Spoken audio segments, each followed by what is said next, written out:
Hello and welcome to Bristol Motor Speedway. That's right. Right now we're just in the closing minutes of practice right now at the Food City 500 here at Bristol Motor Speedway. And we're about to get things kicking off here in just a little bit. Just a few minutes away from qualify time, and then we're going to go to practice. But we got something a little bit special to show you today that a lot of people wanted me to show, and so I guess we're going to do that.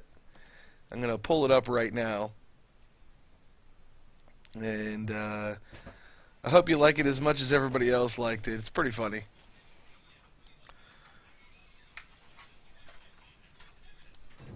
Here it comes once again. Yet another race with NLR, No Limit Racing. After a great week of racing at Las Vegas Motor Speedway last week, they head to Bristol, Tennessee. Crash watch is in effect as they head to the toughest track on the NASCAR circuit. With more than 900 accidents reported and over 100 injuries, some desperate commuters decide to abandon their cars and seek shelter. Others, some who report spending over 10 hours on the road, turn to social media for help. 9 months pregnant. Haven't eaten since 10 a.m. yesterday. My car is out of gas and I'm starting to get cold, dehydrated, and hungry. Please help.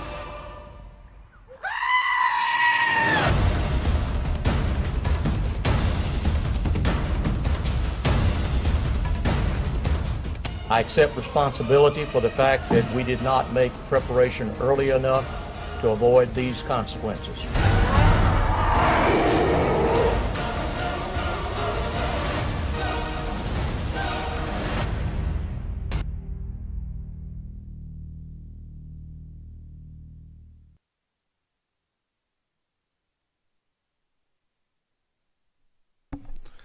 Short, sweet, and to the point. A lot of people wanted me to play that, so I went ahead and I did it. I played it. But we are live, and we are at Bristol Motor Speedway, and we've got over 30 drivers here in the mix. And I don't know is Colin Fern back in the booth yet? I am. What is up, Colin? We are getting ready to kick off 500 grueling laps at Bristol Motor Speedway with No Limit Racing. Tell me, man, what do you think? I'm very scared. I'm happy I'm not on the track. 500 laps in this place is, like you said, it's grueling, man. It's tough, and I know if I'm someone that has like a Matt Cherry or Brian Worth up there in the top of the points, I'm just trying to get through this and stay out of trouble. I tell you what, I'm scared for my life, and I'm not even on the track. Absolutely, man. Like you said, it's an insane race. It's fun to be a part of. It's scary to be a part of. It has the feelings of, you have the speed that as an intermediate track, but you have the tight, close quarters of a short track. Now it's going to be tough. Well, I tell you what, let's talk about. We're not going to really have to talk about fuel strategy, more tire strategy here at Bristol Motor Speedway. And what do you think about that? The right front tire of these machines are going to be going down real quick. So we're probably going to be seeing more of not a fuel stop, but more tire stops today. Yeah, absolutely, man. I'm not positive if we're going to be getting many green flag runs. As I've seen through warm up today, it's been tough for a lot of drivers, but if we do end up getting a green flag run here and there, you can see a lot of guys short pitting it and try to get that the extra second and a half or so off their times to catch back up. Well, let's go ahead and I think you've got the stats pulled up on your computer over there. Give us the stats rundown for the current point standings for No Limit Racing. Now, remember, everybody out there, we have had 3 races so far: Daytona International Speedway, Phoenix, and Las Vegas, following the Cup schedule. Give them the rundown. All right, at the top of the points, we have Matt Cherry. He is the only driver to complete all 3 races and finish them inside the top 10. In second place, we have Brian Wirtz. Third place, his teammate Daniel Murphy. In fourth place is Christopher Perryman, who had a good run last week going. In fifth place is Steven Mastro. Sixth place is the 500 winner Richie Evans. 7th place is last week's winner, William Roberts. 8th place is John Booker. 9th place, Mike Rominger. 10th place, Tyler Lund. Jerome Howard finishes in 11th right now. Matt Wirtz is in 12th.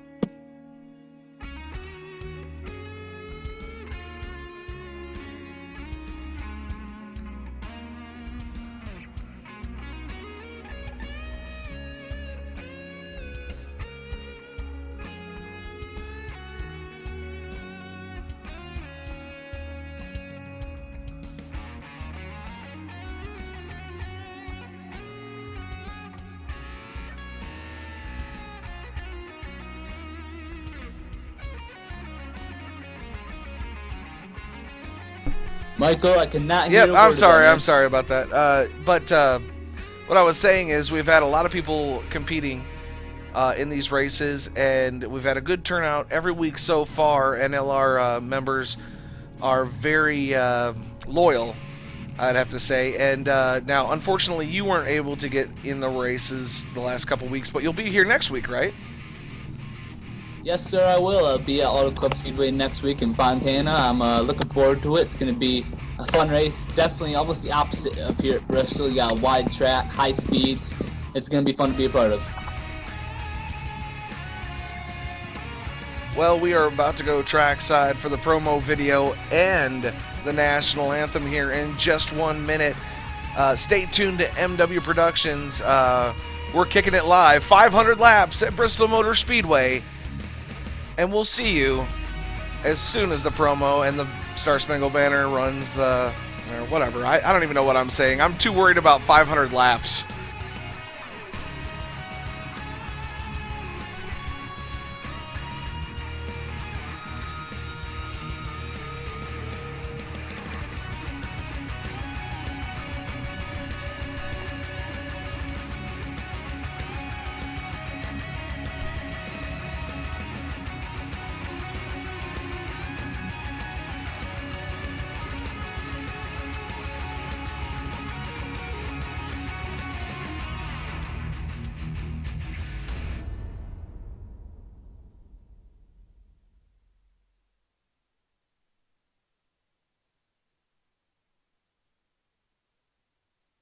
Look who snuck his way up into the 5th and 6th position. Michael Woolley, who led just a couple of laps shortly on some old tires here at Charlotte. He's made his way back up to the front. Now he's working on the outside of C.J. Lavera for that 6th spot as Michael Woolley now gives the number 10 truck a little bump into turn 1, John Abbott.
And we are back.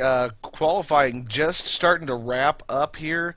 Colin Fern, man, what's going on? Where's everybody gonna start?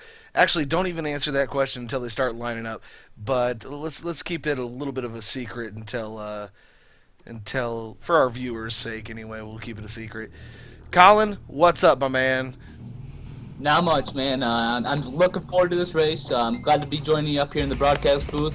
A lot of surprising names up there on the leading board. Not going to announce it yet, but a lot of surprising names up there. Looking forward to it, man. Yeah, we might have a guest in the booth tonight to kind of help us out with this grueling 500-lap race at Bristol Motor Speedway. Michael Thornton, I don't know if he's in the booth yet. Oh, there he is. Michael Thorny Thornton. What's up, brother? And then, Hello. well, there he is. Sorry about that. Went to the wrong dang TeamSpeak. Well, that doesn't surprise me, Michael. Yeah, know what I mean. So I seen a late model race with TNT the other night.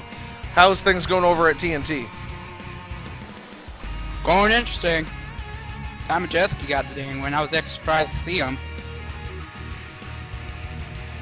Yeah, he doesn't show up that often, does he? Yeah, I rarely ever see him actually in any hosted sessions or even league races.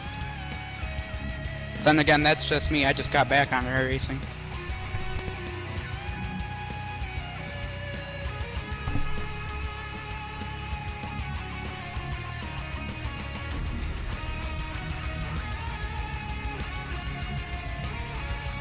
Well, it looks like we're going to start lining up the cars here as soon as the lead car gets on to the surface. We'll go ahead and knock it out here and tell you where everybody's starting.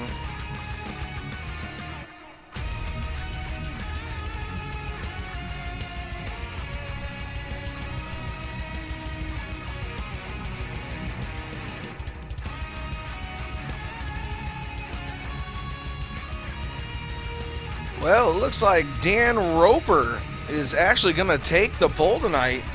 He is going to lead this field for 500 laps tonight, and starting to his outside is going to be Kevin Parsons on the inside second row in the number P3 spot, the number 8 of Aaron Berge, and to his outside is going to be the 75 of Daniel T. Murphy. In row 3. In row 3, number 22 of Jose Pabon, and to his outside, William Roberts. And then we've got the 24 of John Hathaway in the number 24 Exalta car, and to his outside, we got Joel Hamilton in the number 55. Take it away, Colin. All right, man. And in ninth place, we have the 45 of Steven Mastro. His outside in 10th will be 99 of Zach Bolton. In 11th, we have Brian Wirtz, who is second in points coming into this week. And in 12th, we have the 05 of normally your partner up here, Brandon Wilkinson. In 13th, we have Jerome Howard, the number 18 Monster Ford. And in 14th, we have the number 3, Richie Evans. In 15th, we have the number 35 of John Booger. And in the 16th position, we have the number 59 of James Thorndike. You said booger.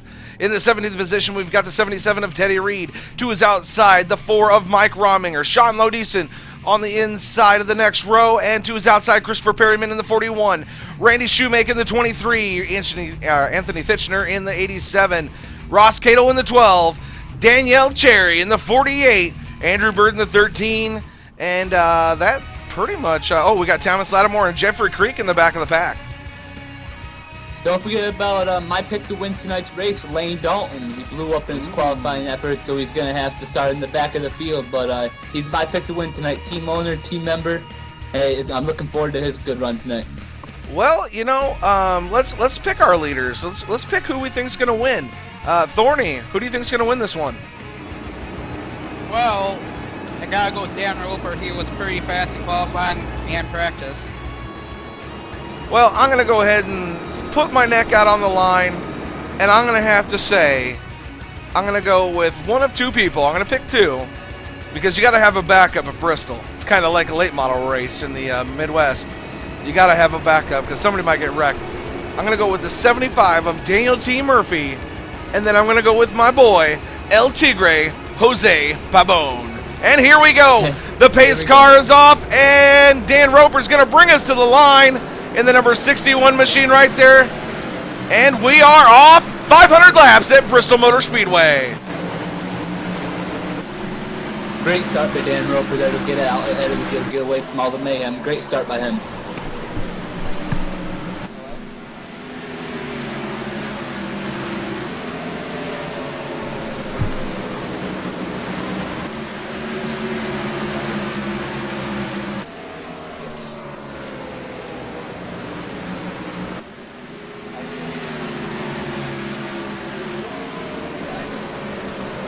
Jose Bond there gets a little loose coming off that corner. Saves it though. It's happening right now. Yeah, that was a nice save by El Tigre right there in the 22. Got really loose off turn 4.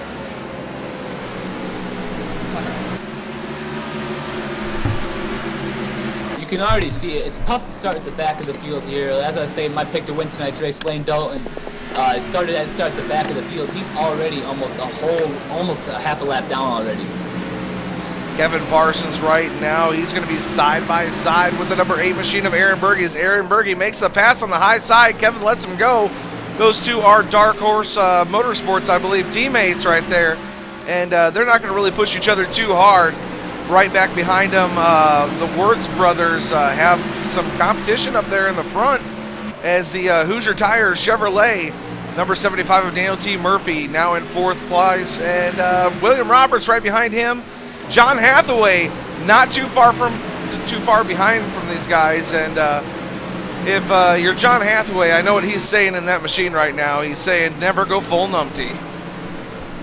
Got some great battles going on here in 10th place between Ramon Howard and Steven Mastro.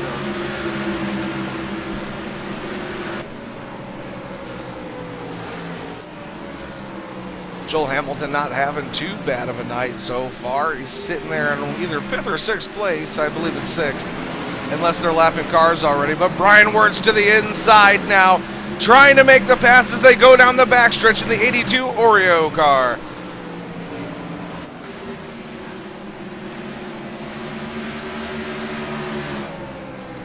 And I think that's Peace T. But hey, no cautions yet. We're already 10 laps down. 22 of your Jesus, or excuse me. Jose Pabon. Pabon there gets into the 18 a little bit there. 18 saves it coming out. Hey, if you're not rubbing people at Bristol, you're not racing. That is true. You got it right there, man. That goes for any track, actually. And look right behind Jose right now, the 41 of Christopher Perryman, the 45 of Stephen Mastro. Up on the high side, trying to look for a spot to pass. Christopher Perryman doesn't do it. Now he's going to go to the low side, coming down the front stretch. Actually, that was the back stretch. That was my bad. Oh, little trouble with the 05. 05 being Brandon Wilkinson, bunching up the field just a little bit. No yellow, still green flag racing. Everybody's starting to bunch up now on the back stretch. And here we're going to see our first yellow. First wreck. Wow. Hit for the 20. And there's my pick right there, Lane Dalton. He was in the wreck, but you know what? You can sustain a lot of damage at Bristol and still finish the race. So we can't count him out just yet as we go to the MW Productions instant replay and see what transpired there exactly. Tell you who I wouldn't want to be tonight, and that is Nick Groth. Oh, not at all, man. Race control is going to have a tough time. A lot of cars involved in that wreck. Daniel Roper, the leader, just avoided it. It looks like the 60. It looks actually like Danny Sanchez was down on the low side, came up a little bit, and ended up making that whole chain of events happen. So I don't know if he'll be getting the EOL, but we will see. I'm looking at it from here. It definitely looks like the 05 ball a couple laps prior and just trying to ride around to be able to get to the bottom, it looked like him. And they end up going 3 wide at Bristol, which does not work very well here. And looks like the 44 just tried coming up to try to arc it into the turn and ran out of room, got into the 60. Dan Roper, was your leader, the number 61 car. He is now in the pits, and he got 4 fresh tires and Sunoco fuel in that machine, and he is going to make his way back out on the track. He is playing strategy today, boys.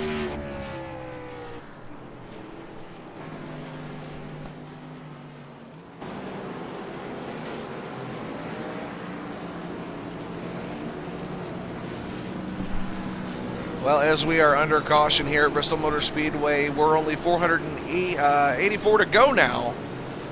We did get 17 green flag laps right off the bat. This is the first caution. Only 1 lead change so far. We'll be right back. You're watching MW Productions, sponsored by DGVertec.net.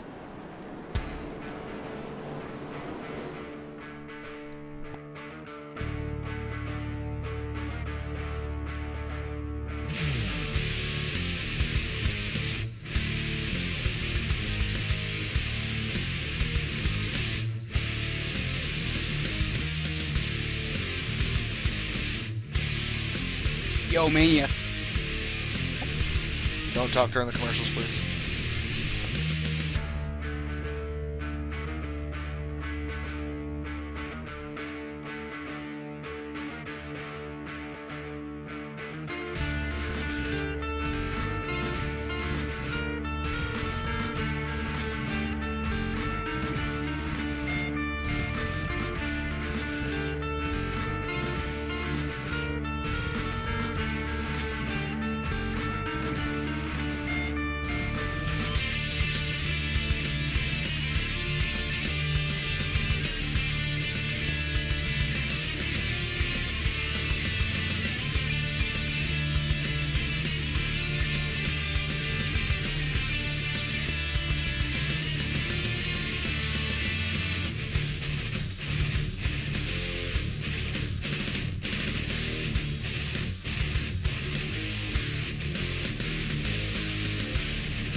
We are back, and we're back to green flag racing as the 61 of Dan Roper now looks to be a little bit back in the field. Kevin Parsons now your leader, and he's kind of driving away from the field. Colin Fern, do you have any updates from the pits? I have a few updates. I know Lane Dalton had quite a bit of damage there. I see Jerome Howard, a lot of guys actually gotten damaged in there, just enough to where they wanted to fix it up, and I believe almost 7 or 8 guys are already a lap down. John Booker in the 35 had to make an unscheduled pit stop to fix some damage earlier in that run. He's 11 laps down, and Anthony Fitchner, I believe, will be the first guy to retire from the race. And on his first race back, he's coming from 3rd position. Dan Roper in the 61, now to the low side of Kevin Parsons, takes the lead away. We've got a brand new leader once again. Kevin Parsons also getting passed by the 41 down low of Christopher Perryman.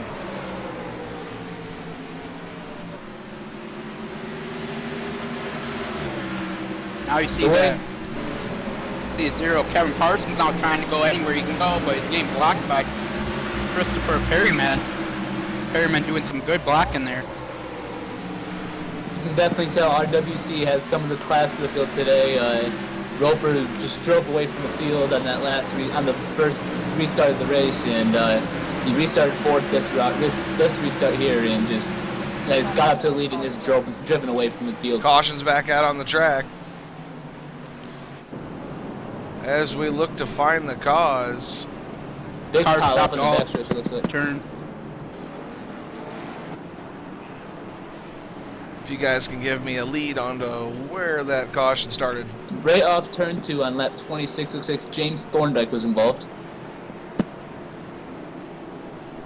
One of the cars bugged, or one of the cars actually blinked out for me, so I can't tell.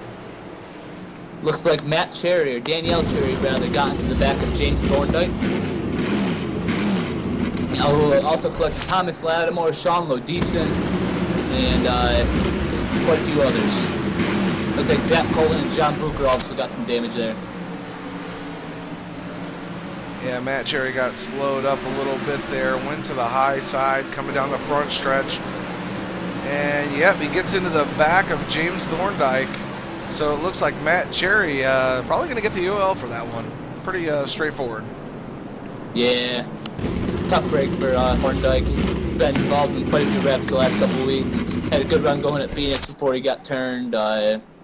Excuse me, and had a nice run at Vegas last week and got involved in an accident. So tough start to the season for James Thorndike.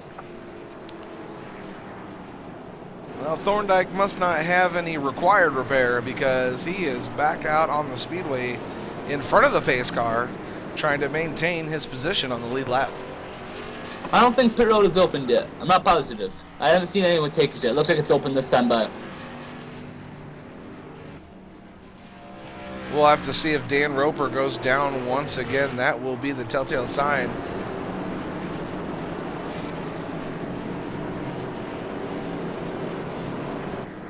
You know, Michael, you were that's talking not a about it at taker. the beginning of you were talking about the beginning of the broadcast here, and tires are a big thing here. And 17 laps green flag racing we had on the first run.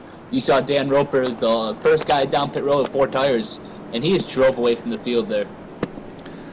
Yeah, he definitely is fast, and this time you can see he did not take tires. Not willing to risk it this early. He's out in the clean air. He's got control of the field, and he's pulling away from everybody every time he's out there. So there's really no reason at this point in time to come down and take tires again. Yeah, that's a good point. And I had a few guys asking me today about what the keys of the race would be, and Dan Roper's doing it picture perfect right now. Stay out front, stay away from the mayhem. He's doing it picture perfect, doing a nice job.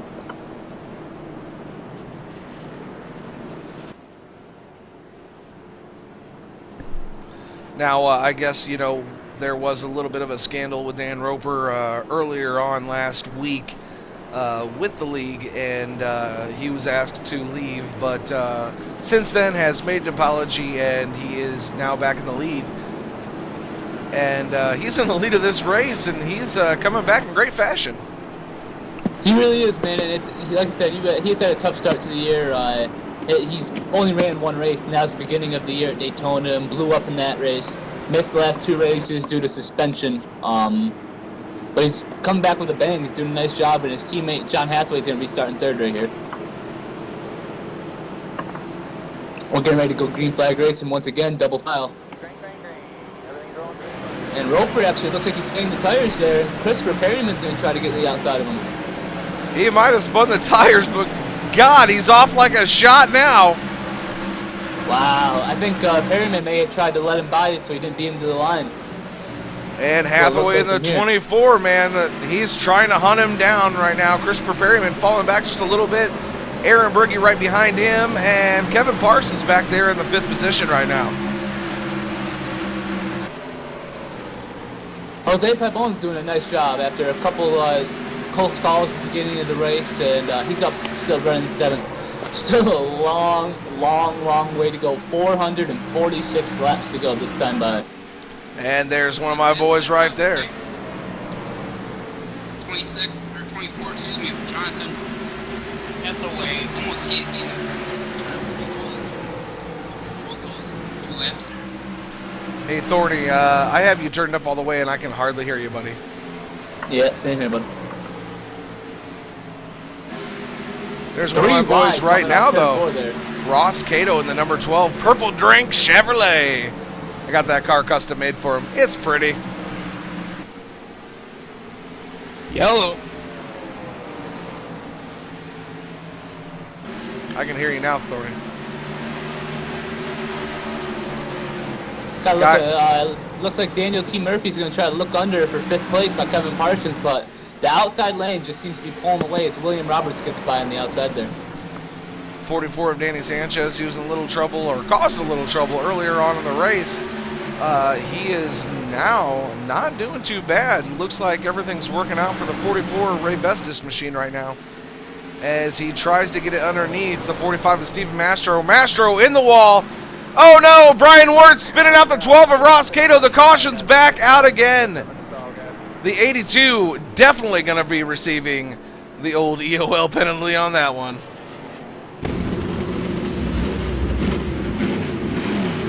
Tough break there.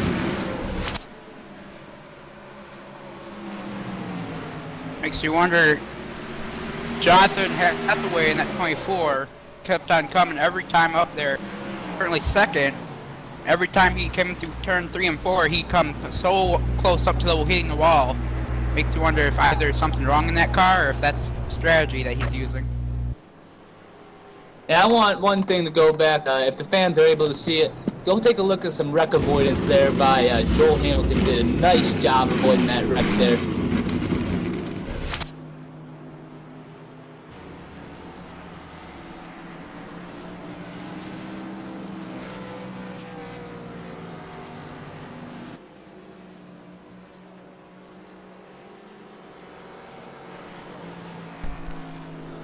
Still 460 laps to go. Only 41 laps down. 3 cautions for 12 laps. 2 lead changes. Dan Roper still in command of this race. Remember, we're sponsored by dgvertech.net.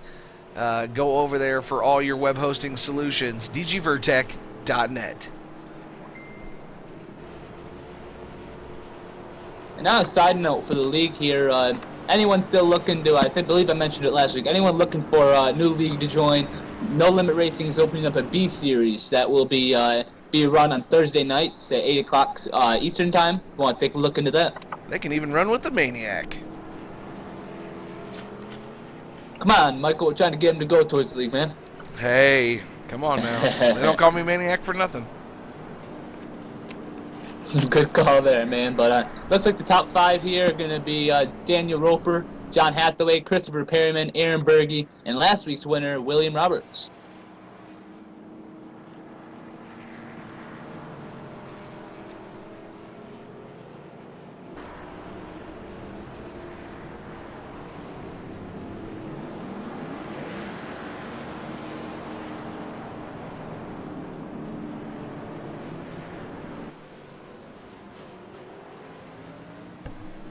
Dan Roper still not taking it down pit road. He's going to stay out. And if I was him, why the hell not? That's a great point. He's doing a great job out front. And I don't know if you can show the standings, Michael, but we already have almost half of the field a lap down already. Only 16 cars on the lead lap. Bristol has caused some mayhem for these guys today.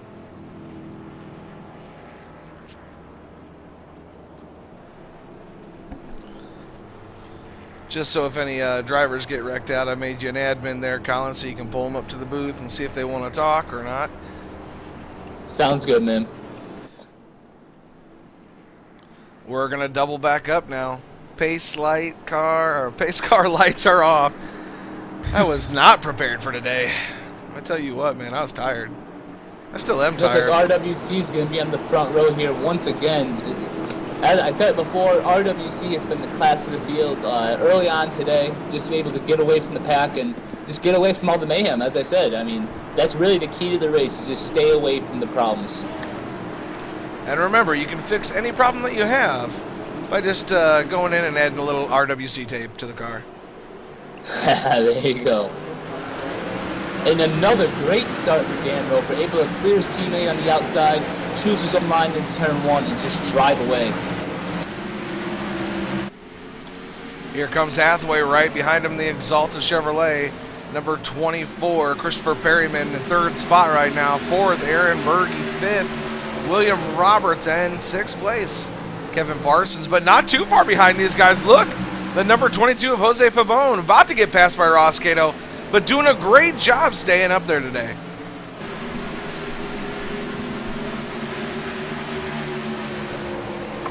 You said it, man. Jose Pabon is doing a great job so far early on today. If you guys don't know Jose, Jose's a very conservative driver, likes to stay out of trouble, do things his own way. Jose's doing a great job. Nice to see a guy like him up there, up in the front. Couldn't have said it better. Brian Wirtz now trying to work on the inside of the 77 Farmers Insurance Chevrolet as they go into turn 3, and now he's going to come up and he's going to get on the back end of the 3 car. Brian Wirtz is trying to stay ahead of Joel Hamilton, Mike Rominger, Lucky Dog spot. Richie Evans with the old Dale Earnhardt senior throwback machine right now. Just trying to hold Wirtz off. It's a little banged up on the right front, but I know I haven't ever seen a race where Dale Earnhardt's car wasn't a little bit banged up. Couldn't have said it any better, man. Now working on the high side of Thomas Lattimore. The caution is back out again on the speedway. Got one car in turn 1. Looks like Matt Wirtz went around. And now the brother, the 81 of Matt Wirtz, as we hit the MW Production instant replay. Looks like he may have just blown up as well. I'm getting word from in the pits here.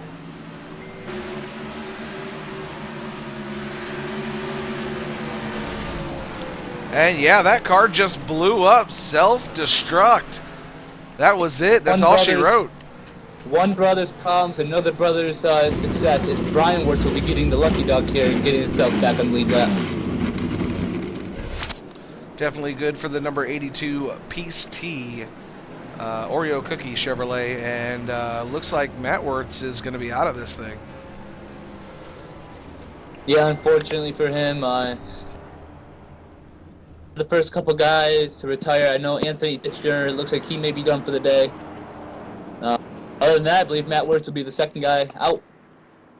And that makes for a long day. You have to go down, sit in the hall, and watch the race for the next 450. Let's see.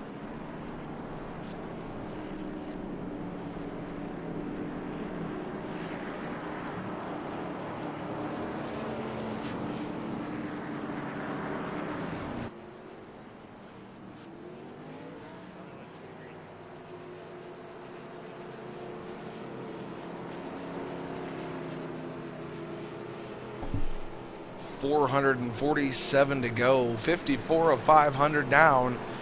4 cautions for 18 laps. Your leader, though, still Dan Roper, the number 61 Mid-South Chevrolet. I don't know if my trading paints just didn't pick up his paint, but it looks like he's in a Mid-South 61 car. Unfortunately, a tough break for you, Matt. Another bad break for you, I should say, this week.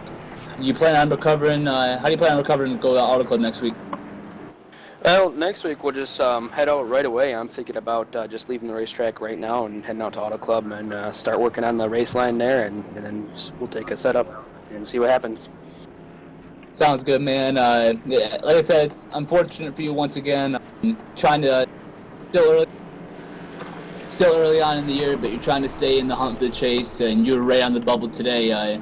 That's got to be hurting. Yeah, I think I'm probably going to fall. I mean, I was planning on staying in the back today and keeping the car clean, but it's Bristol. The car's not going to be clean.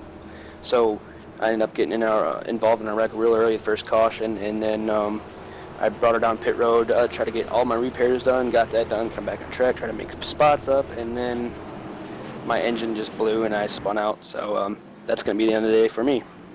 That's unfortunate, man. I'll hopefully be on the track with you at Auto next week.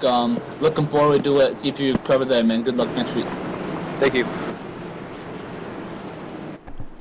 As the field doubles back up now, 61 of Dan Roper to his outside, his teammate, RWC Tape Boys up front, the 24 of John Hathaway.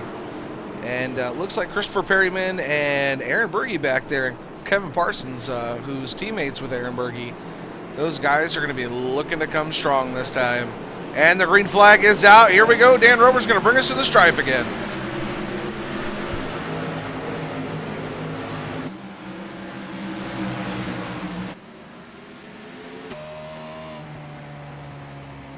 take. An amazing breakaway once again off that restart from Daniel Roper. Yeah, it was definitely a good restart. Not spinning the tires, being a little bit more conservative on the start. Unlike that one time that we seen Aaron Berge in the 8 machine, he's having a little bit of trouble with that Chevrolet, the Monster Assault energy drink car. We're riding on top on the roof cam right now with him. And banging the wall a little bit, but now he's kind of started to bring it down in the groove into the second line there as we start go past the start-finish line once again. We're only on lap 440, or sorry, lap 60. I wish we were on lap 441, but we're not. You know, kind of an unwritten rule here at Bristol, but that outside wall in the centers of 1 and 2 and 3 and 4 is kind of your friend here at Bristol. I mean, it really helps you get off the turn a lot better as long as you don't overdo it and get some damage.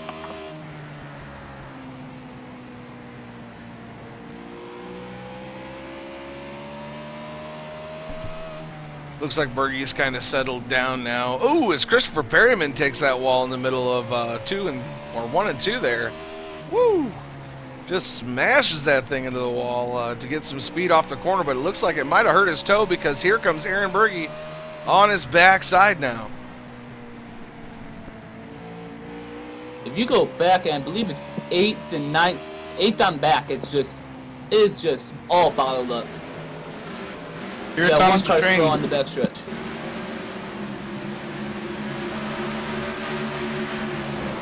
Looks like there may have been Teddy Reed in the wall slow on the backstretch there. I don't know if you guys have seen this. The number 38 Harley-Davidson machine of Thomas Lattimore driving around the track in a Gen 6 modified, open-wheel Gen 6 car there. He ain't that far back for having a Gen 6 modified, I'm telling you what. Just noticed that. Things are pretty cool. And the caution is out. Again. We got car around in turn 1.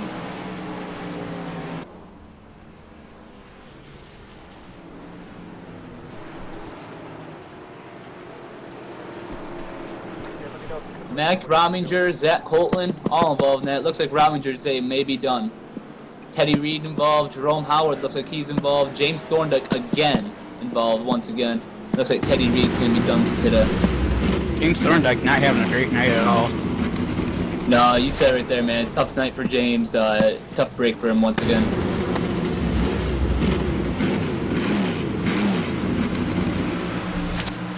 Looks like Colton had a run and decided just to check up there, and Thorndike got into him, and Teddy Reed, Jerome Howard, John Bucher, Mike Rominger, Lane Dalton, all of them involved there. Tough break.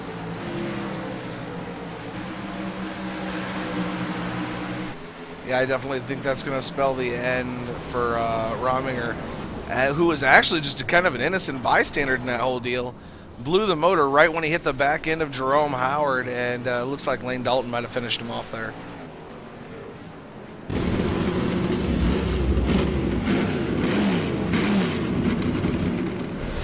Well, with that being said, we're still here at Bristol. 68 of 500 down, 5 cautions for 22 laps, and 2 lead changes.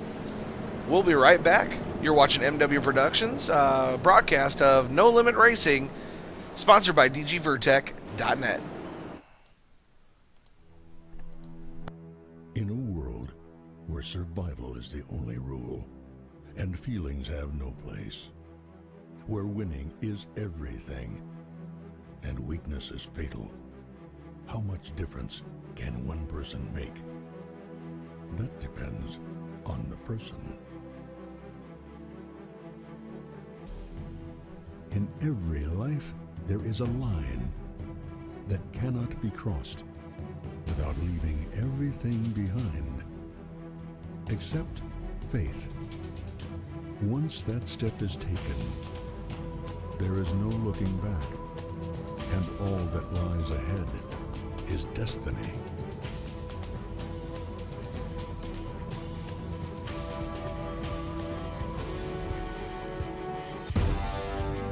There is no looking back, and all that lies ahead is destiny.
And we are back, and the pace car is off. Here we go again.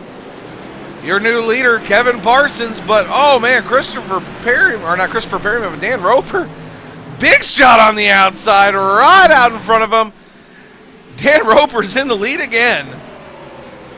And Michael, it looks like we're gonna have a driver come up here in the booth. Guy does not have a great night. Looks like James Thornick's gonna come up here and join us real quick. All right, 10-4. 48's an issue, 99's an Hey, issue. James, how's it going, man? Up here in the booth. Not having a great night. What's going on? It's just Bristol, I started 17th, made my way up into the top 10, and then it just, I guess the best of the Bristol racing got a hold of me, and I'm just going to try and salvage the top 25 out of this, I hope. That's tough, man. Last few weeks you've been having great runs and just been caught up in other people's stuff, and that's unfortunate, man. Yeah, it is, but you got to keep plugging along, keep racing, and hopefully my luck will change, pretty soon, hopefully sooner than later, and I'll get a good run out of it, At least I've had fast cars. I thank my crew and my teammates for giving me some good cars, and my sponsors, go USA, That's right, man. Go USA. Tough break for everyone tonight. Just hope you can get back up in there, and next week in Auto Club, have a good run. Thank you, I appreciate it. Thanks for joining us, man. No problem. You guys have a good one. You too. Colin, I'm going to have you and Thorny take it away for a few laps. All right, man. Looks like right now we got in the leaderboard, we got Daniel Roper in the lead, his teammate John Hathaway running second, and Aaron Berge third, and William Roberts fourth. And those four have just checked themselves out of the field. The rest of the field, Stephen Mastro's trying to salvage the top five. Kevin Parsons just stayed out under that last caution. Is running sixth. Ross Cato seventh. Jose Pabon eighth, and really he's about fifth through 14th. They're all one big pack here. Got some great racing going on around all the track here. Pabon making a move for 7th on Cato. Pabon clears Cato there. We got some other great battles going on right behind Cato. Cato getting slow up there. Almost making it 3 wide coming off 2.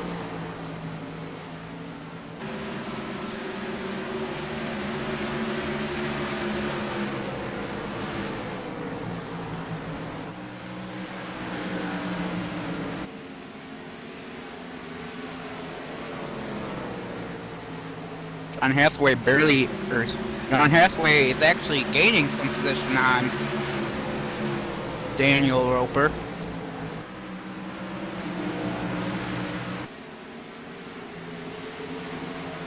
Yeah, those two have really just checked out from the rest of the field right now. It's starting to acquire some lap traffic. Looks like the one of Jeffrey Creek as well as Christopher Perryman going left him.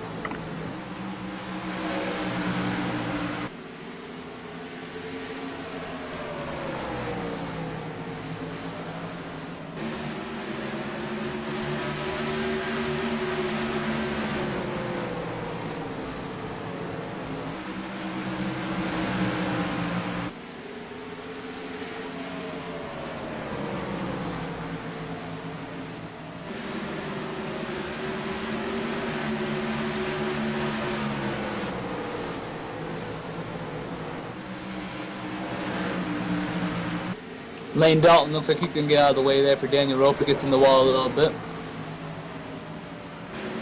Tough day for the Galactic Mage Chevy SS. And I tell you what, Thorny, Daniel Roper and Jonathan Hathaway and the whole RWC crew is putting on a driving clinic today. I mean, they are just clicking them off one by one here tonight at Bristol. Pretty much are. Like I said before, it goes back to practice. Daniel Roper was fastest in practice. He was fast in qualifying.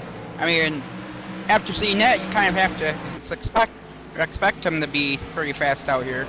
Same with John Hathaway and everyone else. You said it, man. Kevin Parsons and Daniel Roper have been at the top of the leaderboard all practice, all qualifying, all week really.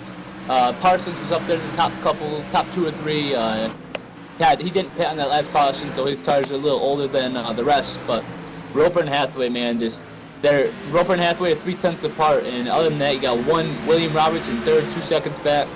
Aaron Berge 4 seconds back, and then nobody other than that is closer than 7.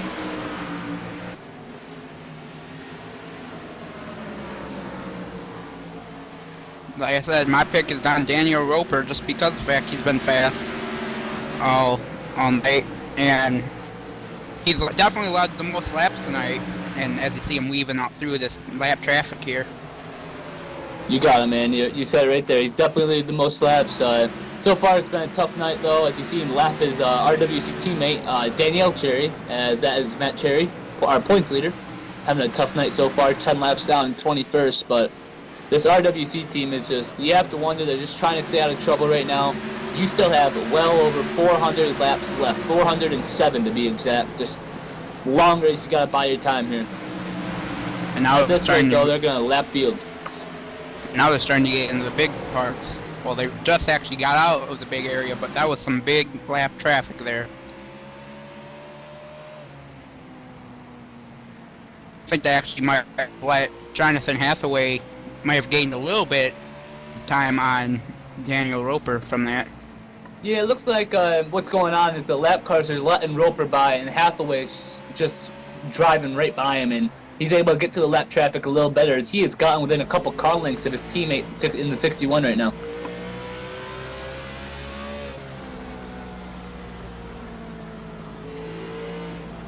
Yeah, that's true.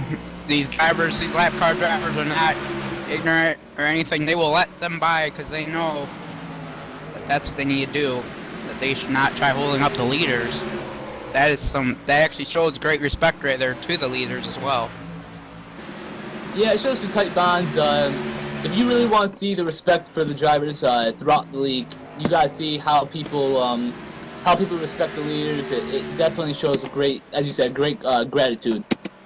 They're doing a nice job of that, and really, it looks like our Daytona 500 winner, Richie Evans, will be the next victim to go a lap down, as Thomas Lattimore, the Gen 6 modified, as Michael called it. Next couple guys go a lap down.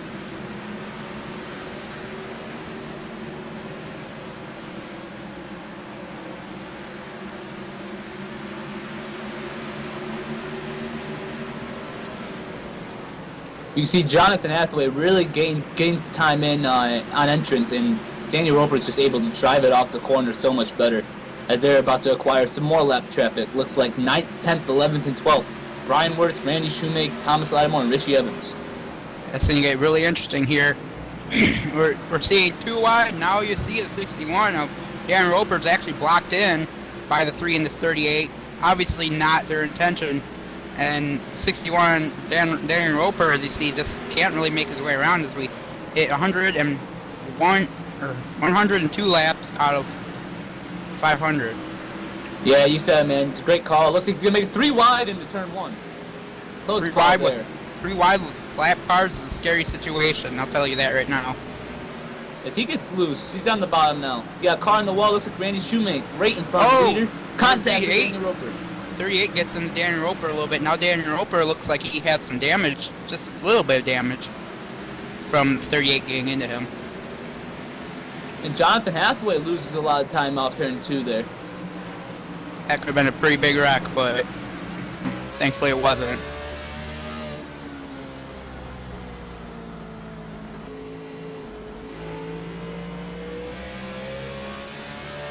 As we've gotten down to now 9 cars 1 lap down. Excuse me, 8 cars on the lead lap, and I believe it is 8 this time by. 8 cars on the lead lap. 7 actually now. 8.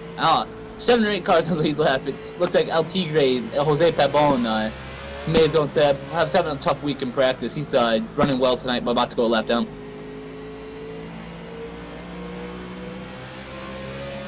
Oh, Richie Evans in the wall. Right in front Richie Evans in the wall. Wow. Richie Evans, Kevin Parsons, 2 of the good guys here in the league. Tough break for them. No yellow. I don't believe there was yellow for that. No yellow yet. That was a great call there. Tough break for both guys. Having a decent run. Kevin Parsons won, but a couple guys there, and really just tough break there. Daniel Roper again entering two wide traffic. Daniel Roper hits a 45 right in the back. Steven Mastro, that could really hurt him damage-wise and speed-wise, Daniel Roper. I could actually see Hathaway now just quickly catching right up to Roper as if he was just standing still. This is a close quarters, man. You cannot be mad about driving if you're the leader right now. There's really no room they can let you by. They're doing good at it before, but now, I mean, everyone's trying to get every position they can, try to get the lucky dog spot, as we now have 6 cars on the lead lap. Yeah, that's the one sad thing is, like you said, they will get desperate and everything. But, you know, if the leader's coming by, you still have to let them over. No matter if you're too wide, you still should let them over. Because, I mean, if you're the reason for the leader getting wrecked, you're going to have a lot of bad trouble. You're going to have a lot of explaining to do. Yeah. It's 24 get loose there.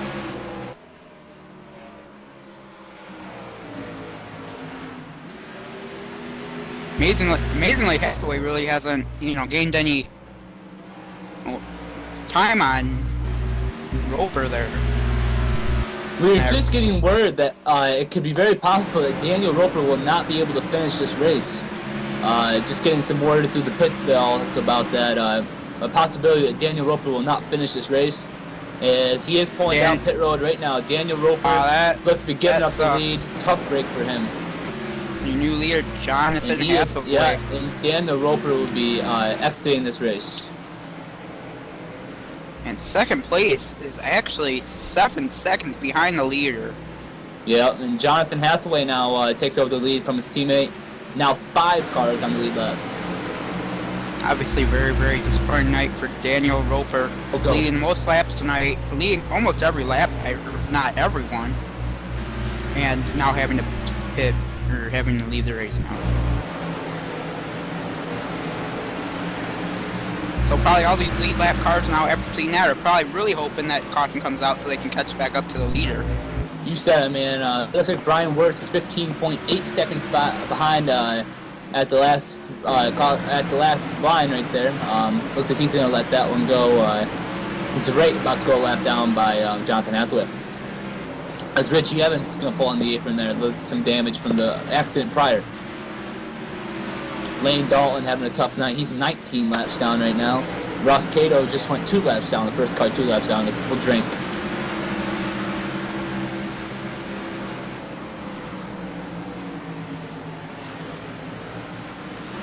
We still have 18 drivers racing right now. Right now, 5 cars are on the lead lap, but 18 drivers are racing right now. You said, man, looks like Anthony Tachinoon has retired. Matt Wirtz has retired. Ryan Hedrick has retired. Sean Lodison has retired. James Thorndike has retired. Excuse me, Sean Lodison has not. James Thorndike has retired. Mike Rominger has retired. Teddy Reed has retired. Daniel Roper has retired. And Richie Evans has retired. Actually, an update on that, guys. I believe 20 or so cars are actually still on the lead lap. Oh, the leader, Jonathan Hathaway, loose off turn 2, and they're wrecking in turn 3. Hathaway got loose. Wow, close call there. Yeah, looks very close call. Looks like Matt Cherry, excuse me. Very scary moment for Hathaway.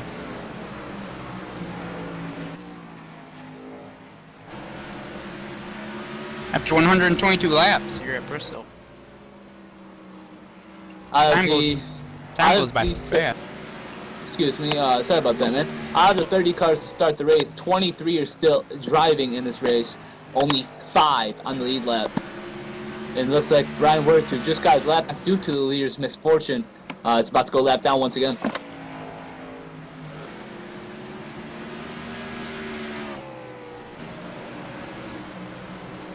Time goes by. And with 124 laps complete now here at Bristol, we're going to go to a commercial break. We'll be back here waiting at Bristol.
we're back.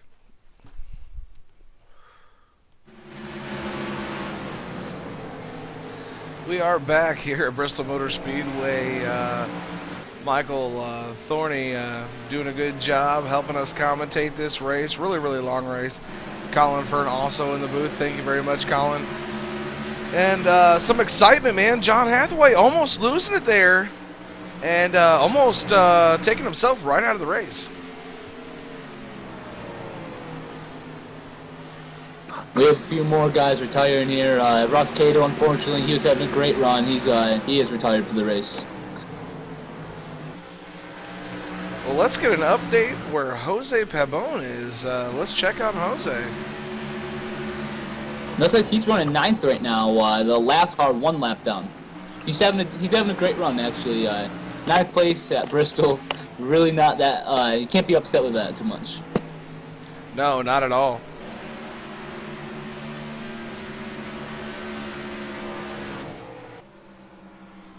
But as we said before the break, now actually only 22 guys still a part of this race. The leader, Dan Roper, unfortunately, dominated early parts of this race. Had to exit for his own reasons, but 22 cars still left in this race. It's interesting to see how this all works out, because the top 3, if the caution comes out, they can pit and they're still going to be top 3 no matter what.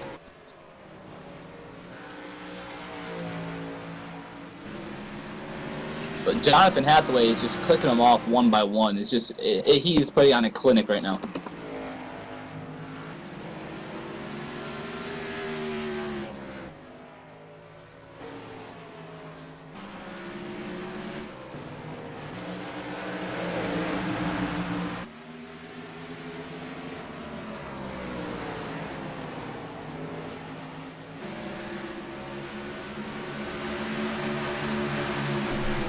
I tell you what, though, Hathaway's been having a little bit of electrical issues. It looks like he's having some internet problems.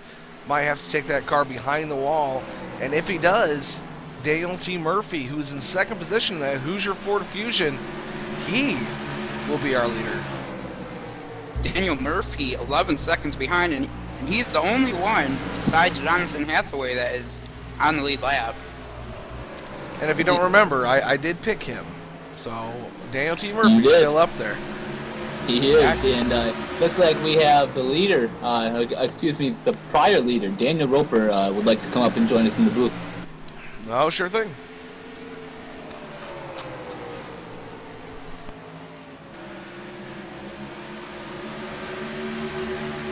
Dan, Dan the man, you dominated the early parts of this race. What happened?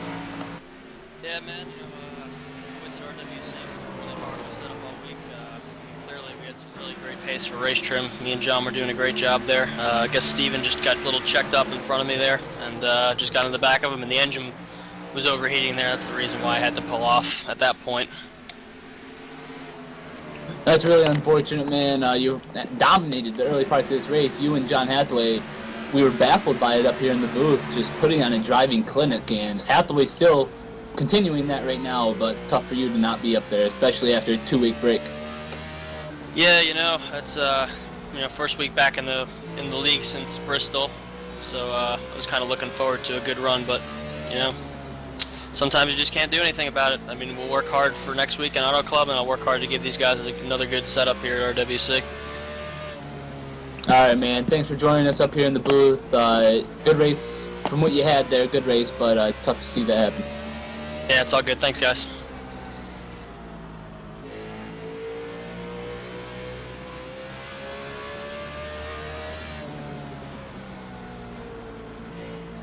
William Roberts just retired from the race. Break for him. He's having another great run.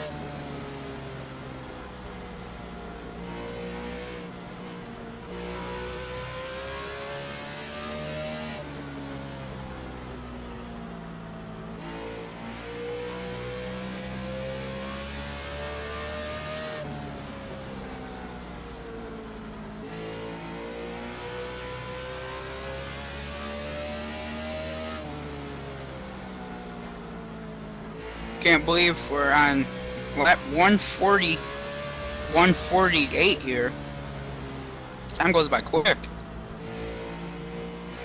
And I don't know if you want to say that because we still have 351 laps to go. That is true.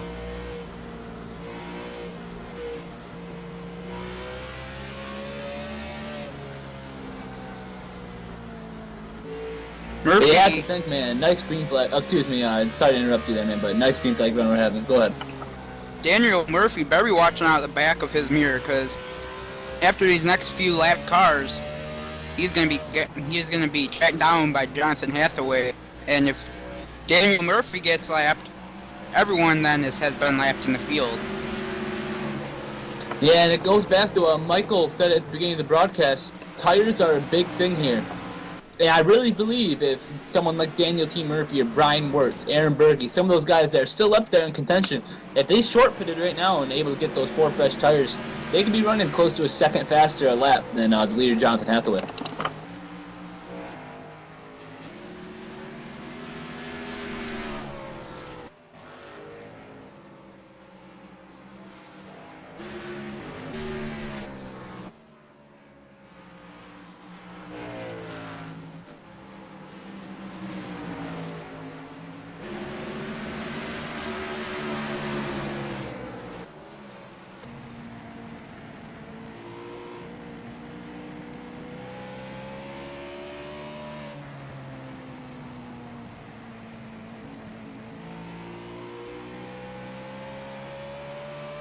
So let's give a little rundown of the positions as of right now.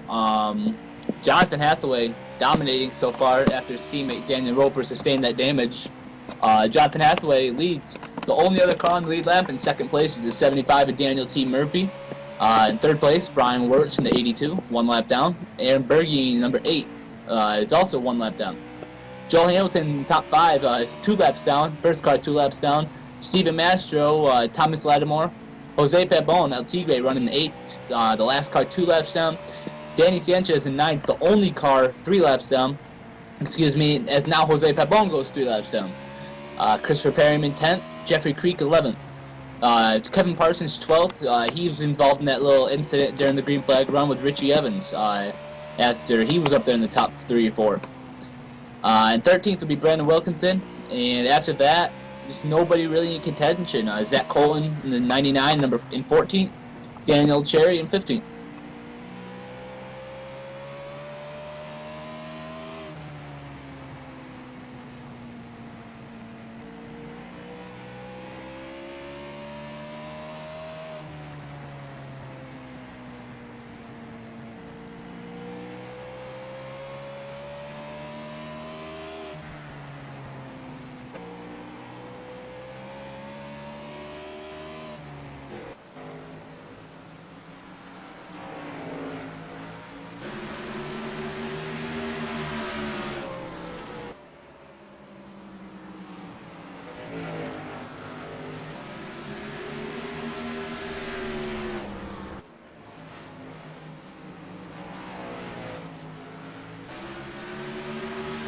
Sorry about that, Colin.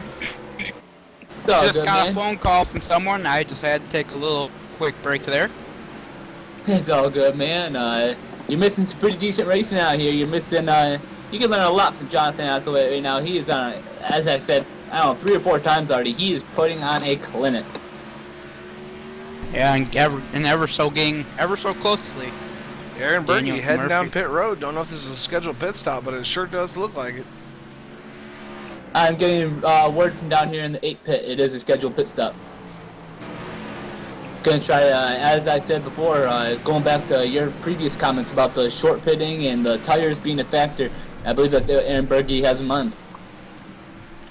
Jose Pabon also down on pit road. I don't know what he's doing. It might be fixing some damage that he got on that right side on the front there.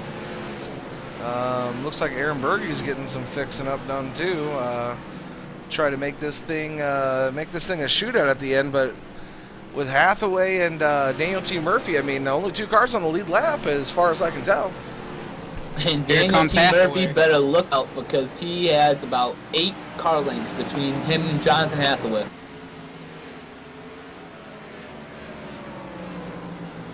$38 actually passed on 24 there. I'm wondering if something happened with Hathaway, if he has damage, or as Michael said before, if his connection's bugging out, or if he's just trying to find a way down the pit road.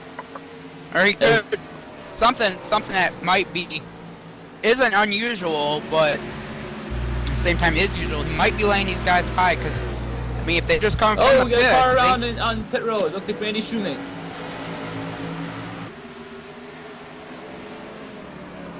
Looks like he's gonna get it going. Spin out on exit pit road there.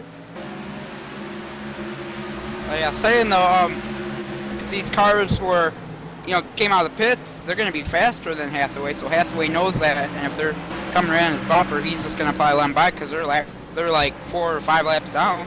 It's nothing, so it's not a big threat at all to Hathaway. That's a good point there, man. That's a great point. Hathaway doesn't want to risk anything. I mean, you still got a long ways to go, but as long as he stays away from trouble, he could very well have this in the bag, especially if he can find a way past the 75 of Daniel T. Murphy, as he is about 3 car lengths now.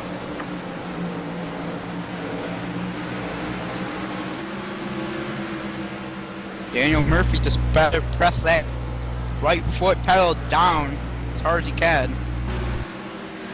Or hope that he can at least stay on the lead lap until he gets up to these lapped cars and then try getting around them. Hope that might stall Jonathan Hathaway. But it doesn't look like it's gonna work though. And Daniel T. Murphy better look in his mirror. 2 car lengths now between him and the leader from Jonathan Hathaway, putting the whole entire field a lap down.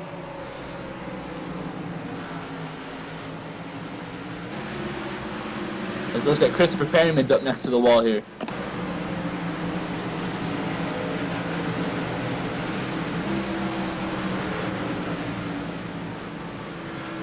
Three wide in turn 3. That was some great 3 wide racing. You don't hear that often here at Bristol. And when you do, it's an amazing sight. It's either amazing or it's scary. That is true. Looks like Daniel T. Murphy was able to put some distance between him and the leader.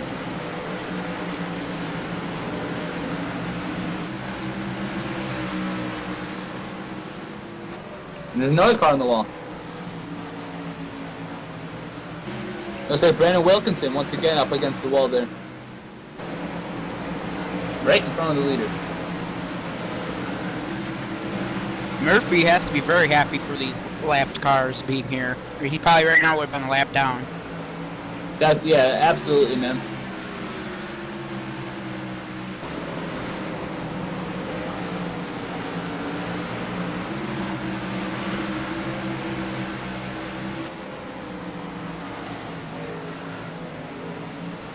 Which really surprises me because a lot of these lap cars that he's passing has already completed their green flag pit stop.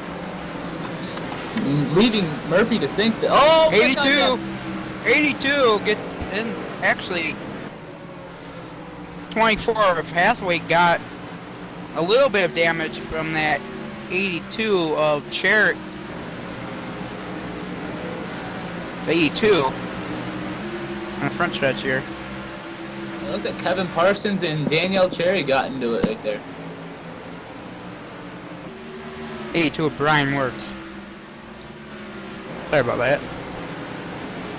Trying to find the car. But that's still going to put some time on Daniel Murphy. Maybe a little bit more if he can get past these next few lap cars. It was Brian Wirtz. Oh, Brian Wirtz spinning out on the front stretch. No caution out. Oh, and there it is. The caution is out. And finally, if you are Daniel T. Murphy, you are so relieved. I agree. I think that was the longest green flag run we've ever had. Or we've had this tonight. Easily. That was close to a 100-lap green flag run, yeah, I believe. That was a very great green flag run. Remember, you're watching No Limit Racing on MW Productions. We're sponsored by DGVertec.net. Go there for all your web hosting solutions. We'll be right back, right after these messages. Hi, I'm Todd Mullen from driver of the 75M Ford Mustang GT. This is what I do by night. And this is what I do by day. I sell new Fords, and I've got the best selections of used inventory that you could ask for. Come see me down here at Central Ford.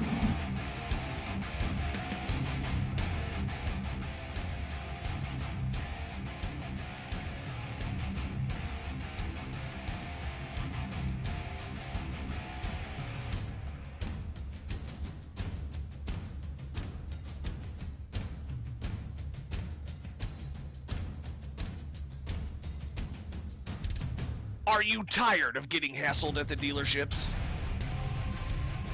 Looking for a salesman that knows what he's talking about?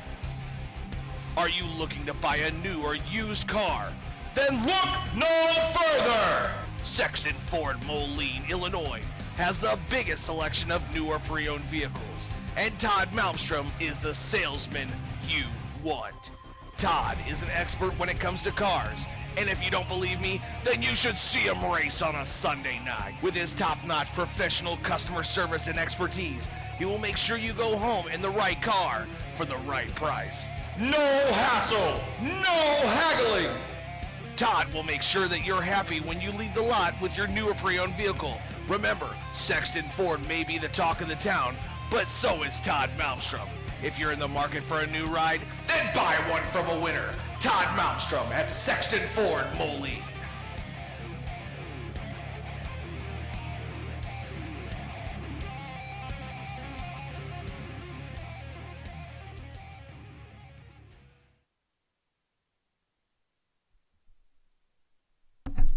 And we're back at Bristol Motor Speedway. Now 315 to go, boys. 186 laps of 500 down. 6 cautions for 29 of those laps.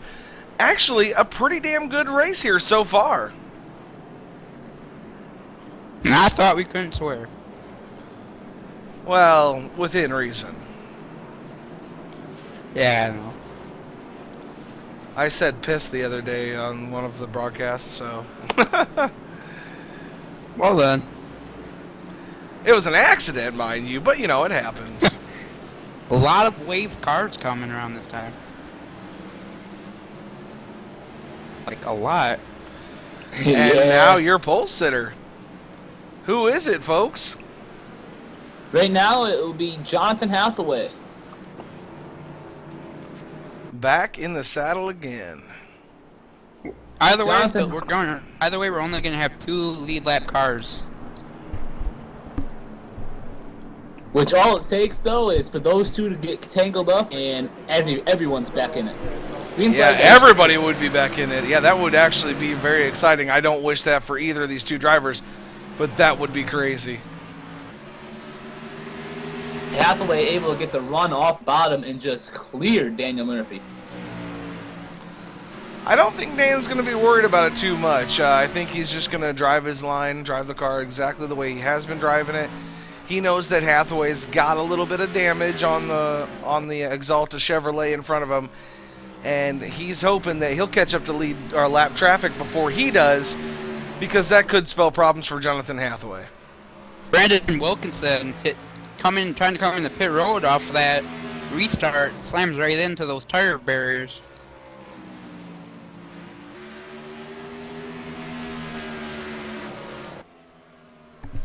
Correct me if I'm wrong, but I think those are barrels of water. Yes, they are. I'm using short track terms tonight.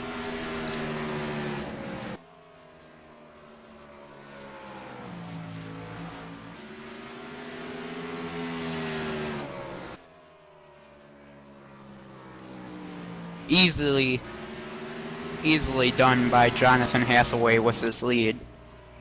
Just showing nothing for Daniel Murphy.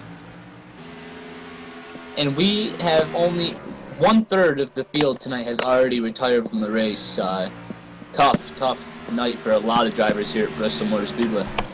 All I have to say for that is it's sim racing and it's Bristol. It's Bristol, baby!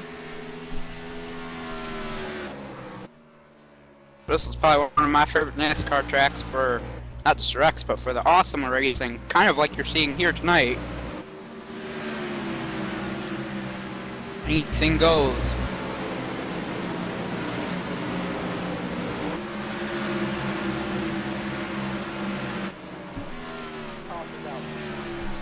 Caution out again. See if we can find out where. Ooh, big wreck on the backstretch.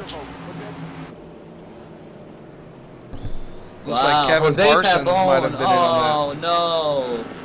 Brian Wirtz gets getting loose by himself off turn 2 and causes a big one. And that has been his issue all day, having to get loose. And Jose Pabon, tough break, man. That stinks to see that. He was having a great run.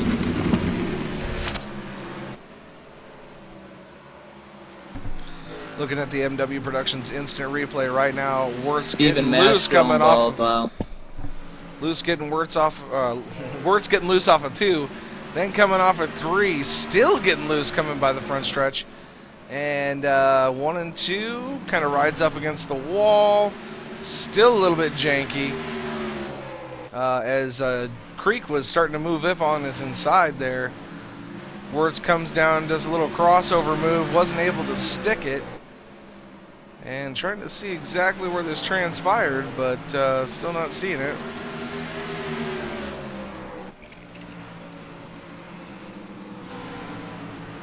If you're looking for it, it'll be on lap 192 with Brian Wirtz.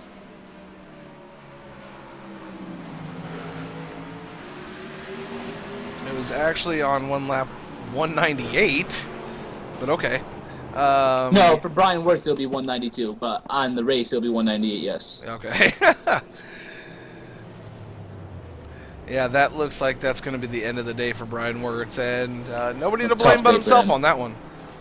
Yeah, it's been a tough night for him, but tough night for the Wirtz brothers in general. But once again, I mean, I don't know how many times out of the 4 weeks that we've had, I believe I've heard this almost 2 or 3 times. Daniel T. Murphy, the only last and remaining hope for Dark Horse Racing.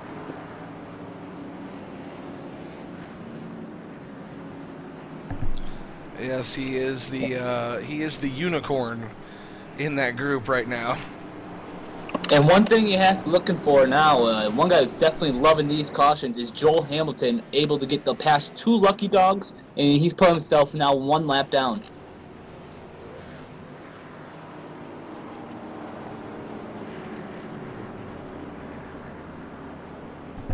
So that would move him up to what position? Let's see here. He's still in third, 1 lap down. Yep, 1 lap down.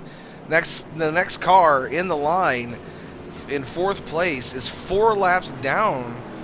Danny Sanchez. I believe you're looking at something I am. Wow, I'm way off. But that's right, because Mastro got... Yeah, my bad. Yeah, you're welcome. Thanks, Michael. I appreciate it, man. I'll straighten you out. So did Jose get a lot of damage in that? I was not able to see a great view of that. Well, he's still up on the outside line, and he's in what would be considered the 4th position right at the very moment.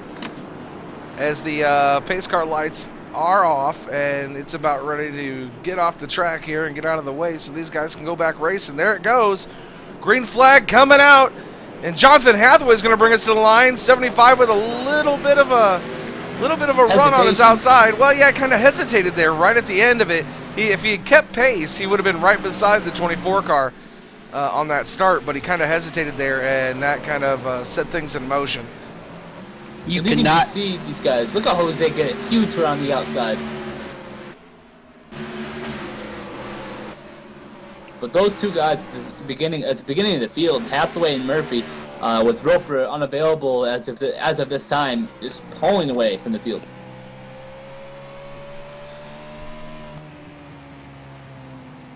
And Murphy looks like he may actually have something for him as we see smoke off turn 2.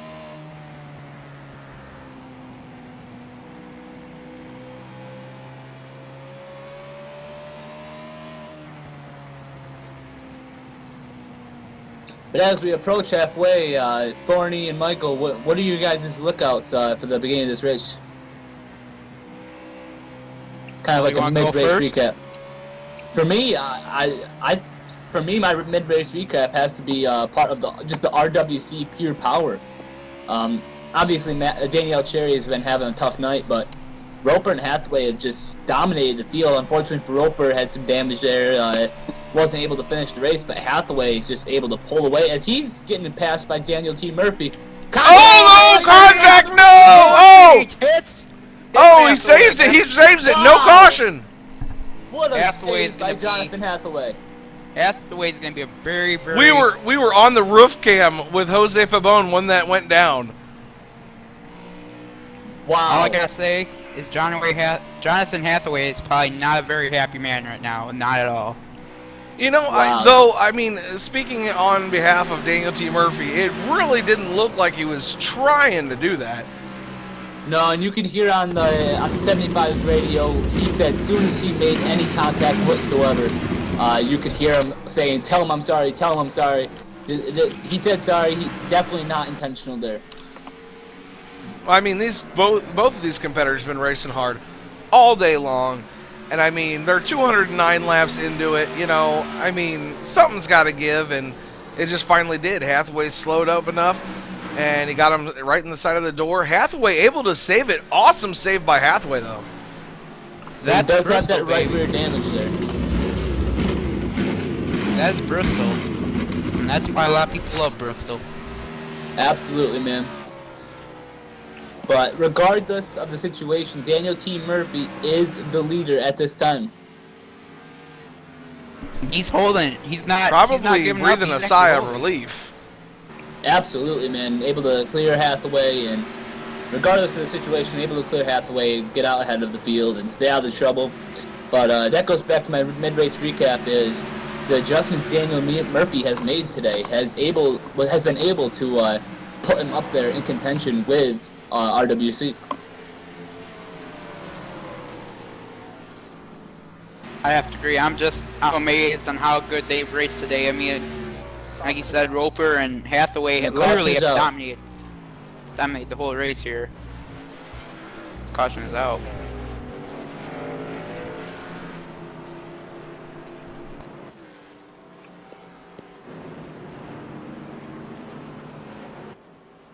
I'm mainly, guys, amazed tonight. The fact that this is Bristol. I know this is a really great league, but I'm still amazed at how many green flag laps we've had. Absolutely, and looks like the caution there happened to be Danielle Cherry and getting into the rear end of Jerome Howard and just plowing him all the way up into the turn. So as RWC started out to have a great day, it definitely turned into an odd afternoon for them. It looks like Murphy's going to stay out, Hathaway's going to pit, and Joel Hamilton will get the lucky dog again to get himself back on the lead lap. Now, far be it from me to get somebody kicked out of a race, but I believe that might have been Cherry's second caution of the night. I believe it may have been. It was definitely his second because he got into Thorndike. Yeah, but that's right. It may have been his third. And that would be a park. That would be for this race. As Murphy's going to give up the lead and come down pit road this time back. Which would give Hathaway the lead once again.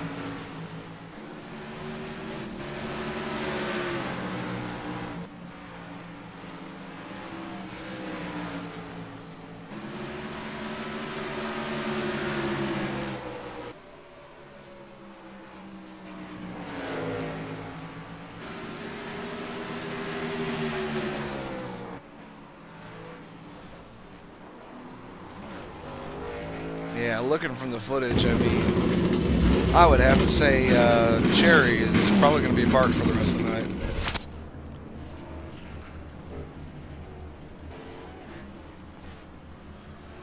I'm going to try to get confirmation from NLR officials, but that would be my guess.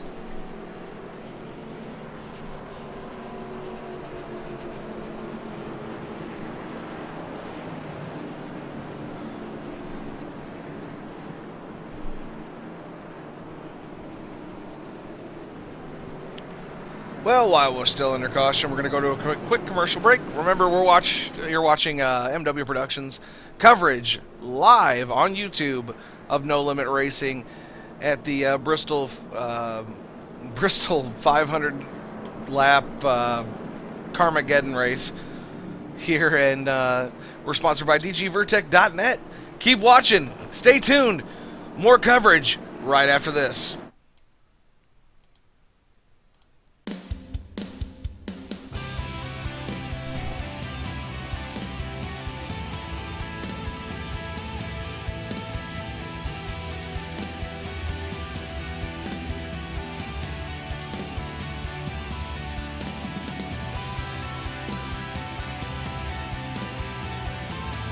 Alright, so confirmation from the NLR officials, Matt Cherry has caused 2 incidents tonight, 1 more, and the incidents limit will have been reached. But as of right now, Danielle Cherry, or Matt Cherry, however you like to call them, is still a part of this event.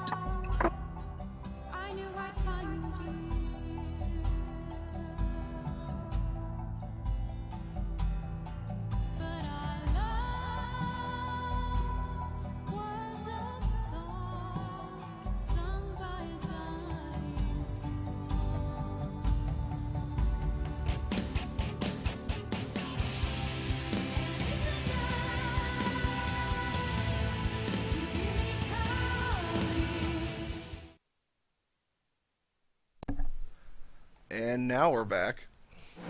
Sorry about that, guys. So, Danielle Cherry. I'm actually getting confirmation now that he may be out. He is. Yes, Danielle Cherry has been disqualified from the event. So, I guess I made a good call on that. You did. You made a great call. Good job. Because I'm pretty sure they said they went from 3 to 2, and then you're parked. So it's 2 screw-ups and you're parked now instead of 3. Which is such an unfortunate event for Danielle Cherry, just not having a good race from the start. Made a tough day, worse for RWC, but like I said, not a good day, and he was the points leader coming into this event. Ryan Wirtz also having trouble. A lot of tough races for the guys up top of the standings. Looking at the standings right now, Danielle Cherry is in 15th place. So, I mean, in the grand scheme of things, he's really not going to end up too far back. Halfway down. I think the worst he could finish right now, I believe the worst is 20th. But no, I believe the worst would be 19th. Is it? Layton Dalton is 44 laps down, but not retired, and he's in 19th. Everybody else there on back is retired. William Roberts retired. Ross Cato, Richie Evans, Dan Roper, Sean Lodison, Teddy Reed, Mike Rominger, James Thorndike, Matt Wirtz, Ryan Hendrick, Anthony Thitchner, and Andrew Bird all retired.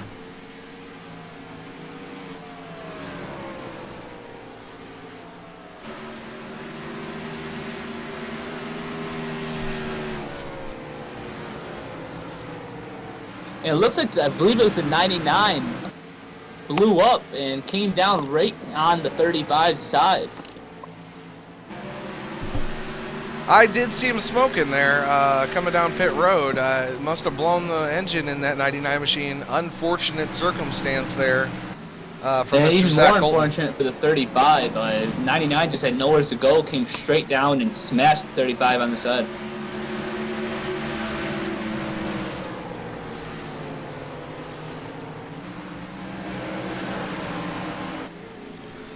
One car we really haven't talked about all race long. I mean, I mentioned him briefly, Jeffrey Creek, who's about to get passed by Jonathan Hathaway yet again. But Jeffrey Creek still with a perfectly clean car right now. He is managed to avoid everything. And he may be the only guy. I haven't seen Murphy really hit anything, but I'm almost positive Jeffrey Creek may be one of the only few guys to have no incidents.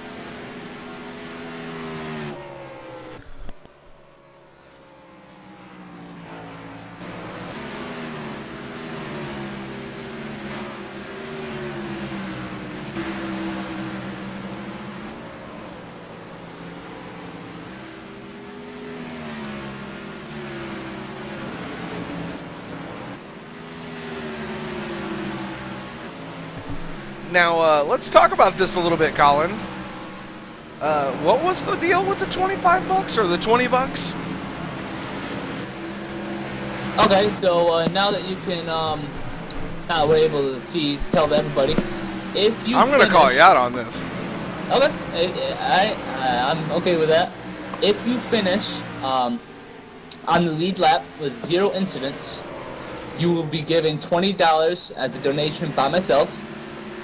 As long as you finish on the lead lap with 0 incidents, and if more than one driver does it, then it'll go to the highest. And it's to win. You're breaking in and out there, buddy.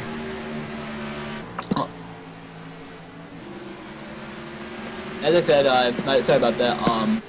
If you win, you get an additional $5 added on to the 20 for the clean incidents and on the lead lap.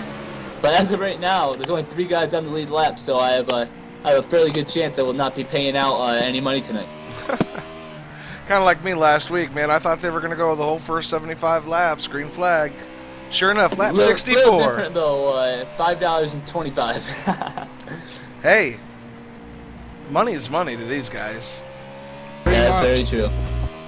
Jerome Howard is currently in the pits right now, but I'm still amazed that he's even on track right now because he's 54 laps down in 19th place.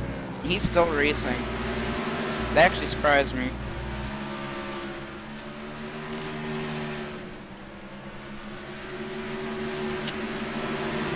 Most times at that point, that many laps down, most times you'd probably be asked to pull off the track.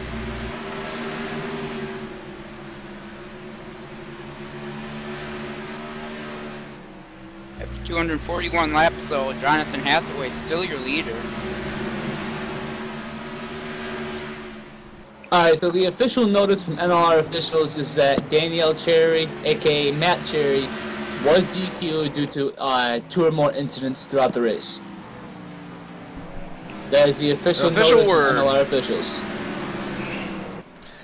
I mean, I like being right, but sometimes I don't like being right. You know, Danielle's a pretty good friend of mine, and hate to see him get kicked out of the race, but that's the unfortunate circumstances when those are the rules. Very unfortunate.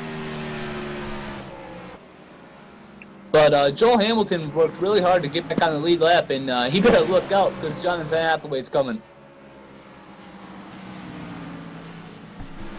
Time to get that courtesy Chevrolet up and moving.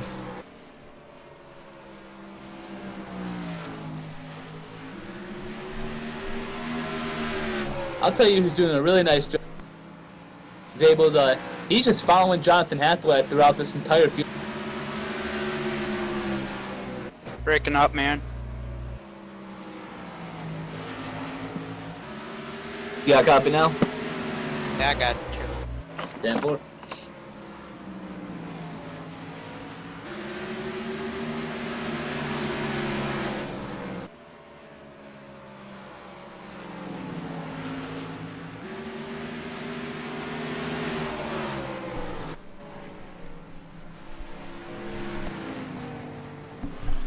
Steven Mastro still in this thing as well. Danny Sanchez involved in the very first wreck here at the Bristol Carmageddon 500, sponsored by DGVertec.net.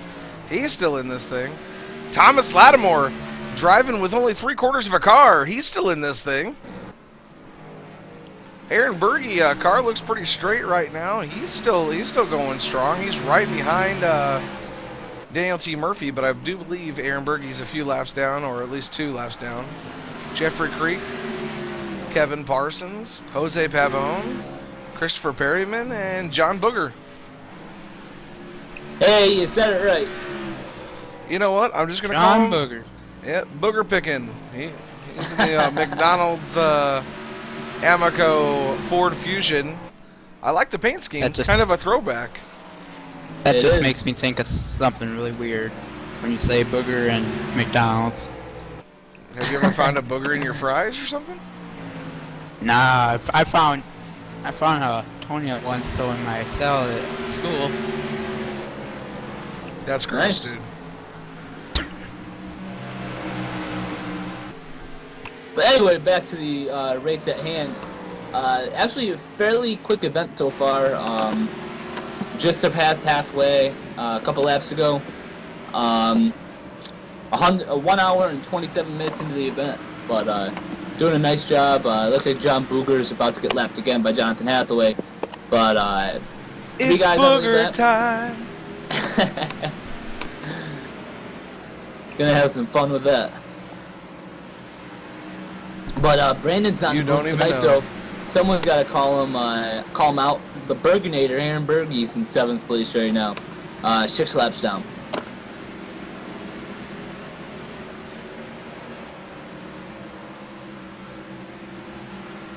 And one guy we have not talked about, I don't believe at all tonight, other than the one incident he was involved in, Danny Sanchez in 5th place right now, 5 laps down.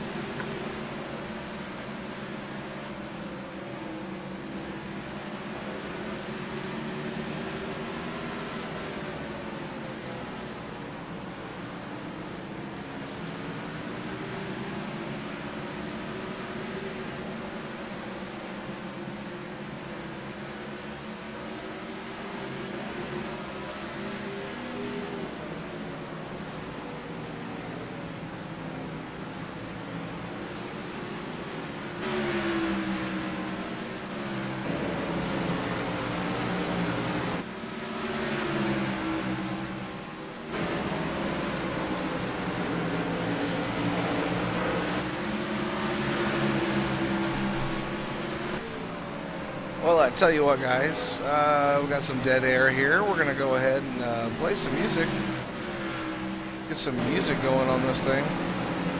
And take a few laps off. I mean, we've been broadcasting for 259 straight laps. I think we deserve a little bit of a break. What do you think? Nah, Thorny does not take a break. Thornicator does not take a break. Thornicator? Well, the Ferninator is going to take a break here because he is definitely in need of a potty break. I'll be right back, guys. 10-4. I'll see you. Right back.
Close call for the leader there.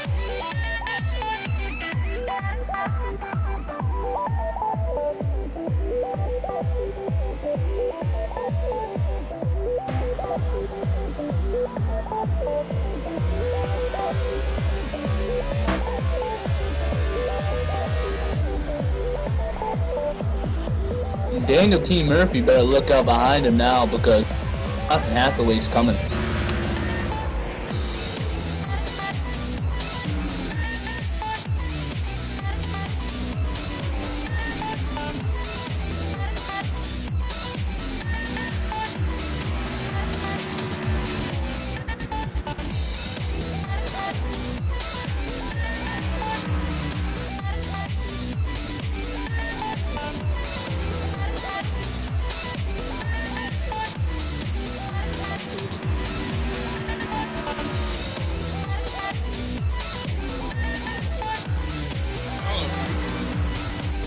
Jonathan Hathaway's in the lead. Jonathan Hathaway, yes, he's in the lead. Coming up on second place, Daniel T. Murphy, and let's see if we can get someone up here in the booth to fill in some airtime. I agree. Let's see who we want to see, or see who can get up here. Any cool guy.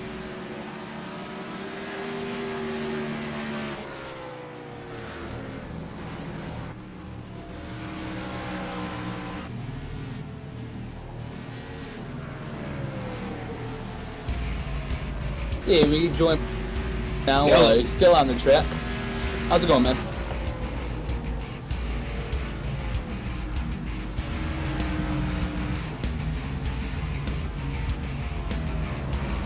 Okay, so you got a mic on you?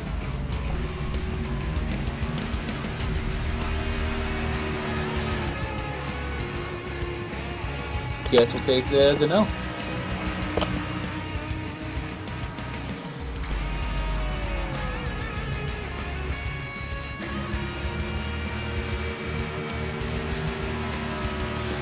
Might be focusing on racing, to tell you the truth, because that's how it usually is when it's racing.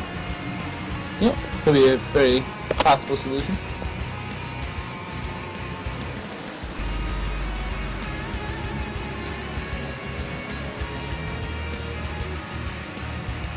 Once again, Daniel Murphy's going to find himself in that situation with getting lapped by the leader again. Literally, his Hathaway's right behind second place. Second place looking for first, and Murphy's right there.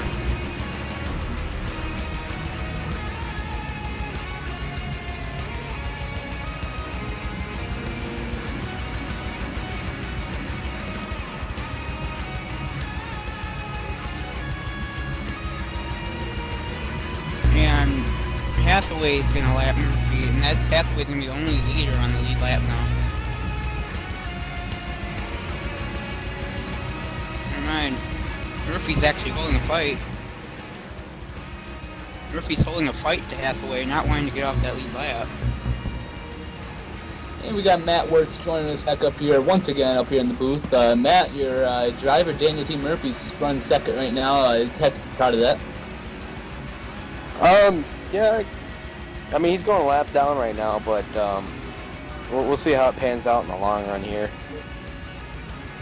Well, you know what, man, second in points with troubles to his team, your brother, Brian, and Matt Cherry. He has to be happy that if he can just hold on to the second place, he'll lead the points leader. Oh, it'd definitely be awesome heading out of Brisol, especially since coming in here we knew that there's definitely the possibility of being wrecked out, which has happened to 3 out of 4 of our drivers right now. Yeah, we were just talking about that earlier, about a tough day for Dark Horse Racing, but Daniel T. Murphy trying to become the one lone survivor, per se, of your team, trying to hold on here. Yeah, well, I've been talking to him lately, and he says that he still has no, like a 0X, so, but his car shows damage, so I don't know. We'll find out at the end of the race. If he can stay on the lead lap here, which looks like he's about to, and yeah, he's a lap. Oh, contact! Oh. Wow, close call there, and he may have a 2X right there. Yeah, that could be it. Very close call between him and the leader as he goes a lap down, and Jonathan Hathaway has lapped whole field. But regardless, Matt, as I said before, second place. I mean, he has to be fairly happy with that. Yeah, I'm really hoping he can finish this one out, and we'll just move on to California and work on a setup. 10-4, man. Looks like you're going to end up 29th, which really isn't a good day. Tough week, tough start for the season for you, but yeah, you can turn that around, man. Well, I'm just being positive about, at least it's not finishing 43rd, so, because there isn't any. Yeah, exactly. There's a 100% chance you will not finish 43rd, I guarantee you. I mean, I know Brandon, the league founder here, he missed a couple weeks now, so, and, I mean, if you start the race, the worst you can finish is, what, 31st? Something like that, but definitely not 43rd. Definitely gain some points. Yeah, well, I'm not sure how far I'll fall out of the top 12 here, but I'm hoping to take some minimal damage and regroup next week. I'm taking a look at the standings now, and looking at some of the troubles some of the guys behind you have had, I don't think you're going to fall that far out. Maybe 15th, 16th, somewhere around there. Came in 12th. That's not too bad. We got a long schedule ahead of us, so it won't be a problem. Better than 29th, 30th, where I'll be. It's still a long season, Colin. Yeah, I'm gonna have to get some wins though, man. But see what Murphy can do. I'll send you back to your own channel and try to get him to a win. Sure thing, man. See you later. See you, man. Murphy is a lap down now. Leading Jonathan Hathaway, the only person on the league lap. He is.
What is this I'm feeling?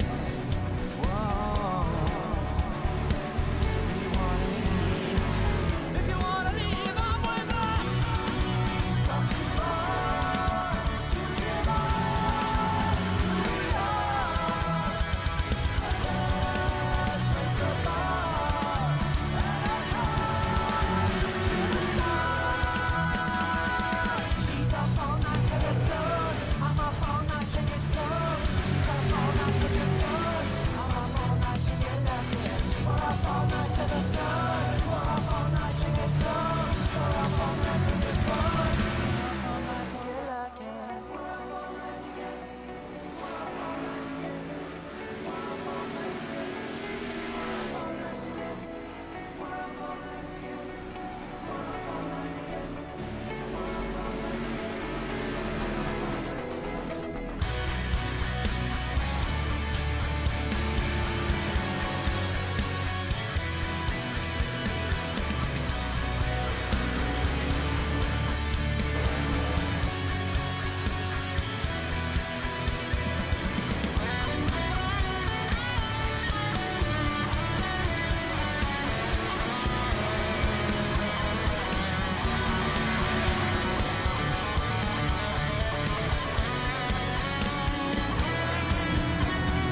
Well, pretty much everything's lead line on the track. Everybody's kind of, I would say they've evened out, kind of caught their equilibrium, if you will. And just kind of riding around the track now. Aaron Berge down in the pits. I don't know if he's fixing damage. Kind of looks like he's fixing damage. Christopher Perryman still out there doing a great job just riding around the track. Jose Pavone still out there. Love that guy. Still out there kicking it up.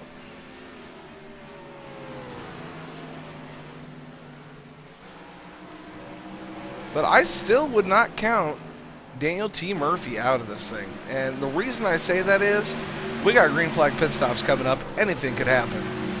Absolutely, man. You really got to think about, I've said it, it's tires. You said it at the beginning of the broadcast. I've reiterated it a few times, but tires, tires, tires. And I honestly believe that if Murphy could kick those 4 tires, I think that he could gain, like I said, close to a second a lap, and it would force Hathaway to either pit or lose a whole bunch of time not.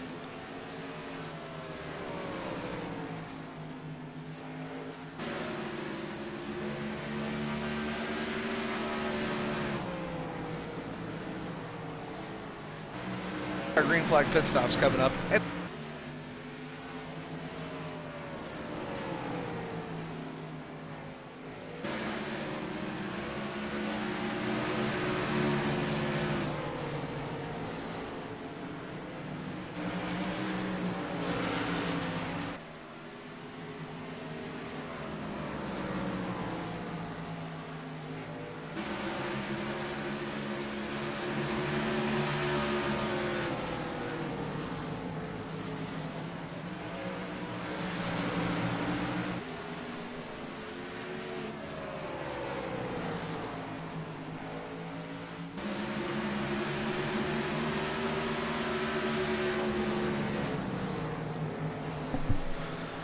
And it's hard to believe that we've already went 342 laps. Pretty quick pace to this race so far.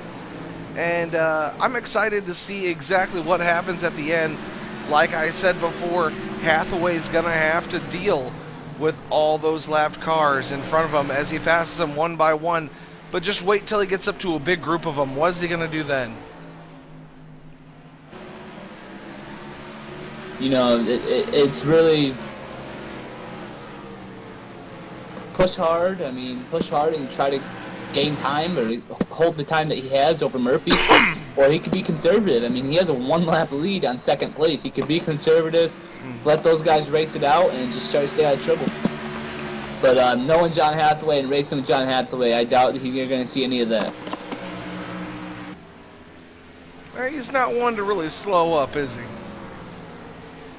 Not at all, especially when you have a car as good as his. You see Aaron Berge coming up strong on him. Aaron Berge has those 4 fresh tires. He's already completed his green flag pit stop. Plus, I believe a little work on damage on that 8 car. 23 laps down, Aaron.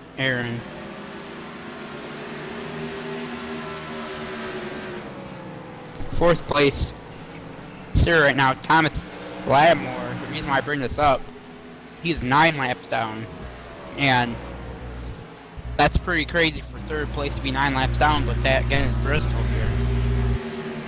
And Berg is just passing these guys like they are staying still.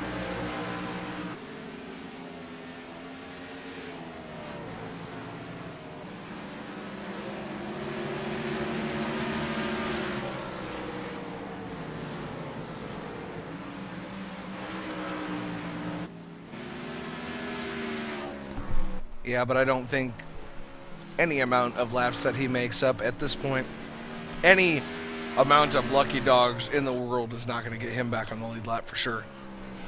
Unless something crazy happens between Hathaway, Murphy, and Hamilton, which I believe are still the only 3 guys that have any shot at this. Unless something dramatical happens to those 3, nobody really has a shot.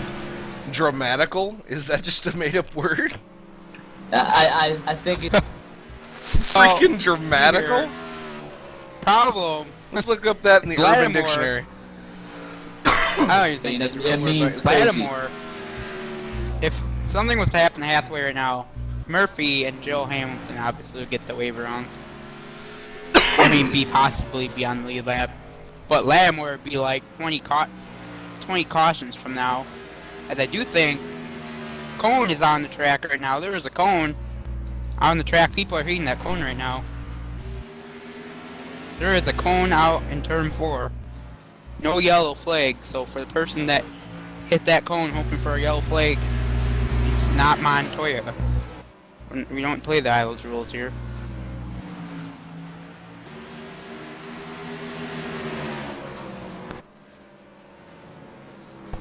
Maybe Daniel Murphy will get lucky and maybe one of those wire suspended cameras will fall down. Yeah, I think someone tried going, like I said, pulling that Montoya maneuver with the cone, and it literally was just. I do have race control. I could call a competition caution right now. Not sure Man, would they be mad? Well, I know Jonathan Hathaway would be mad anyway. I'm telling you right now, at the completion of this race, I am going to be on my knees begging Jonathan Hathaway for this setup for August race. Oh, the heck with that. Sorry The about that. open cars right now are... The Gen 6 open cars are at Bristol right now. Sorry Does it about. look like I can race? Sorry Oh, about that's true. stopping halfway in between my sentences there. I got another call. Yeah, because that's more important. Michael's picking on me. It's alright, Michael's picking on me. Brandon Rubbing it in Wilkinson my face. heading down pit road. Just so everyone is clear, I will be running next week at Auto Club, and my goal is to bring that the Caterpillar Chevy to victory lane. Number 33, Chevy SS. Take a look at it next week. I have confidence, so that's the only way you're gonna win. And Jonathan Hathaway, the leader, is coming down pit road for his green flag pit stop. And that is going to give Daniel T. Murphy, I believe he actually already pitted. Joe Hamilton's going to get 1 lap back. With 140 laps to go, can you make it on a tank of fuel here? I don't think so. I think the max is about 80 or 90 laps, right around there. I have not been in a full tank. I have not done a full tank of fuel because my tires have not ever lasted that long. But I'm no just kidding. out of curiosity. I'm wondering what the limit would be. You know you have a huge lead when you can go down, take our tires, and be on the lead lap when you come out.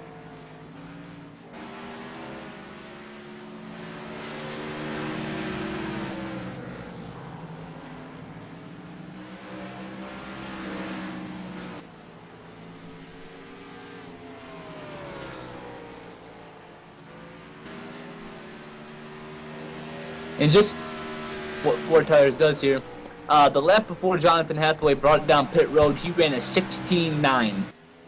This last time by, he ran a 15.840, over a second gain just to those 4 tires.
Really a kind of a loss of what to watch here on the track. There's so much going on, but at the same time, there's so little going on. As there's not a lot of racing for position. I mean, 4th, 5th, 6th, and 7th all on the same lap, 9 laps down, but really, other than that, there's not a lot going on, other than the leader just lapping everybody.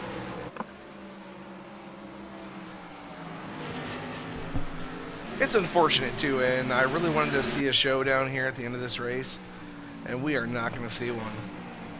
You never know, because a caution puts Daniel Murphy back on the lead lap. And you know what? You know just as well as I do, Michael, that cautions bring cautions. And a couple more cautions after that, Joel Hamilton gets back on the lead lap, and all of a sudden you have 2 or 3 cars that are still in this. Cautions bring cautions. Especially at Bristol. Is that what I just heard? That is exactly what you just heard. I don't know what to think about that. Well, it's pretty simple. You get 2 cautions together, they make a baby, it makes another caution. Cautions breed cautions. Oh, cautions breed cautions. That's how it's actually said, yes. Oh, okay. Don't worry, Thorny, I'll go over the birds and the bees later with you. I'm too young to know this is adult talk.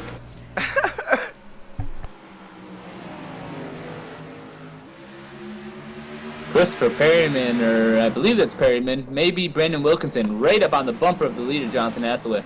Hathaway looks like he has quite a bit of damage in his right rear. Maybe Wilkinson gave him the right act. No, that was Perryman. That Hathaway does have quite a bit of damage. I mean, significant damage in his right rear. Well, he's got to know that everybody on the track is gunning for him now. You get that far ahead, and people don't usually like that too much. Not at all. You just go back to the field, take a look at some people.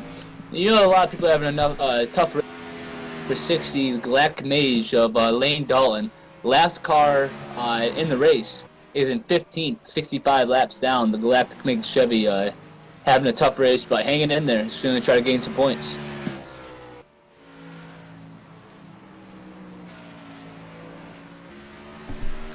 Well, with all that being said, 76 laps of 500 down. There's been 8 cautions for 39 laps, 11 lead changes in this race today. We have 124, hopefully green flag laps. Maybe a couple cautions in there. Maybe get exciting here pretty soon. Keep watching. You're watching MW Productions live broadcast on YouTube of the No Limit Food City 500. We will be right back after these messages.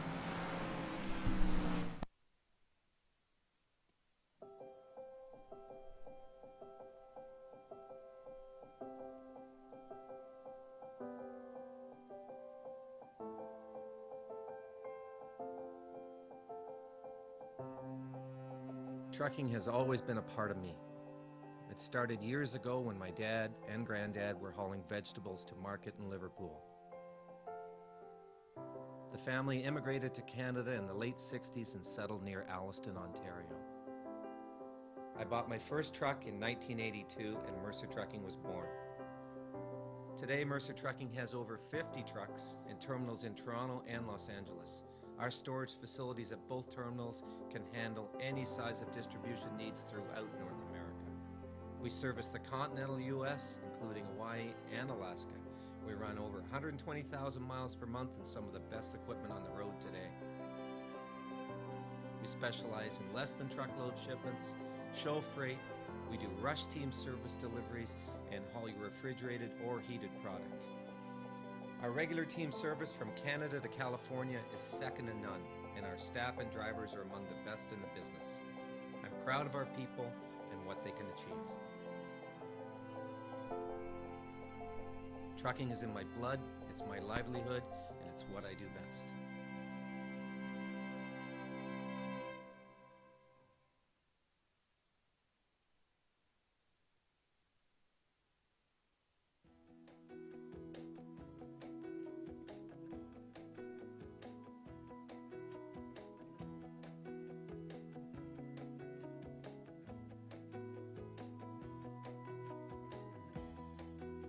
DGVertec.net's primary goal is to provide you with a successful website presence. They have purpose-built their web servers successfully throughout the years. The stress testing has been done so that they can provide you with an enhanced web hosting technology that they design for using future standards today for tomorrow. They offer 24/7 support for all web hosting plans. Their team answers support tickets 24/7. So if you have a problem at any time, an agent will be more than happy to help you.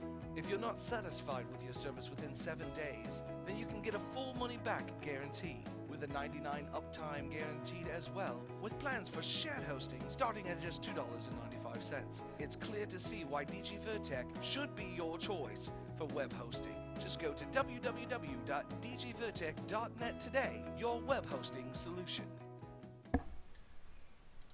Oh yeah, action still on the track, baby. As we're looking at the number 60 Lane Dalton still. Randy Shoemaker, he's still in this thing. Man, he's wobbling.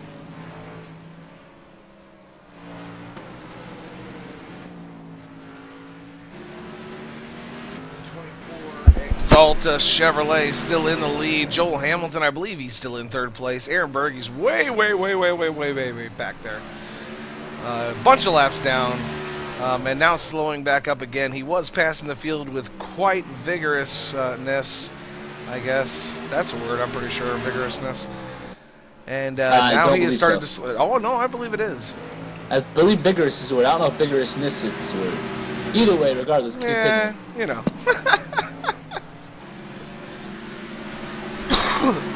Jonathan Hathaway still putting on a clinic. But that car is junk. Oh, yeah, absolutely. When we were talking about Lane Dalton being 65, 66 laps down, I just got off the radio with Lane, and Lane said that he had a car that could win this race, and unfortunately for him, he blew up on his qualifying lap, so he'd start in the back and working his way up through the field, got caught up in a caution, but he's doing a nice job right now after all the damage he got fixed. Hanging right with Jonathan Hathaway. But Daniel T. Murphy, man, he has to be begging for a caution at this point. Yeah, you would be thinking so. I'm pretty sure that old Hathaway is going to be pulling up on him here pretty soon.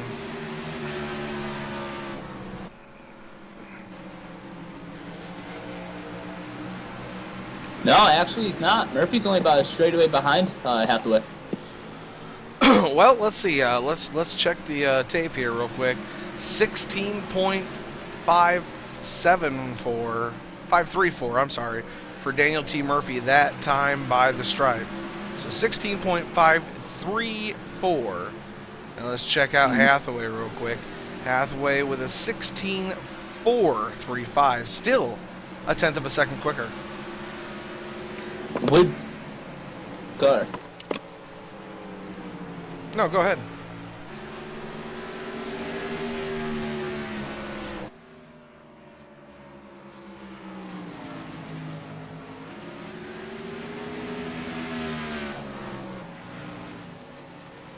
Who are you talking to?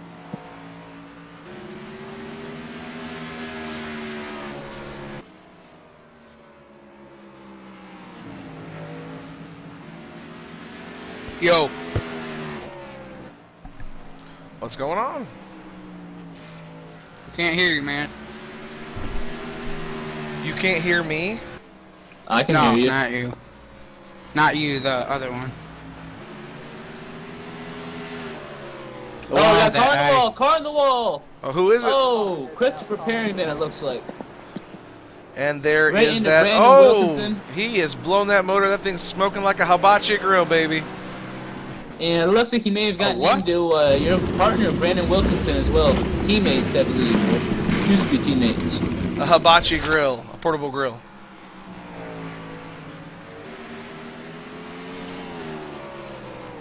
Yeah, he just got loose, came up, tagged the wall. Oh, and then he gets hit by the 05 of Brandon Wilkinson, adding insult to injury.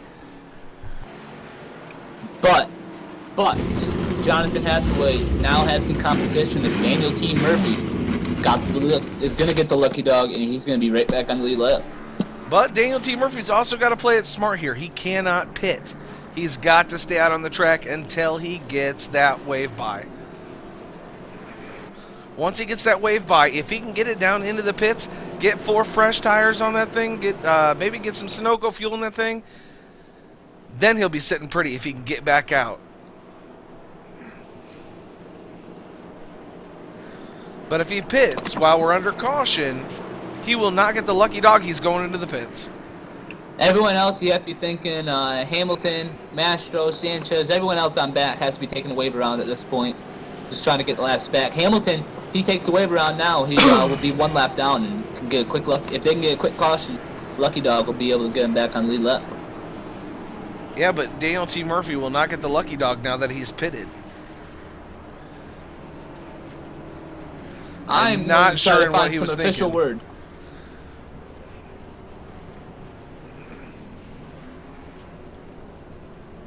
Just might have just had a brain further. That's what I'm thinking. I don't know what he's thinking. If he had stayed out, he would have got the early wave by. He would have got the wave by, gone in and got pits or get tires real quick, pitted, fuel, and get back out there. He would have been like 0.3 of a second quicker than Hathaway, and he might have sealed the deal for this race. All right, we have just been confirmation that Daniel T. Murphy will still be getting the lucky dog. He had to pit with the leaders and will be given the wave around when he comes back out onto the racing surface. In fact, there he goes now. Daniel T. Murphy getting the lucky dog. I believe with the short track and the way it's going on, I believe NLR officials got together and decided to make one random rule change for today. Now the question is, did Hathaway pit? Yes, he did. He did.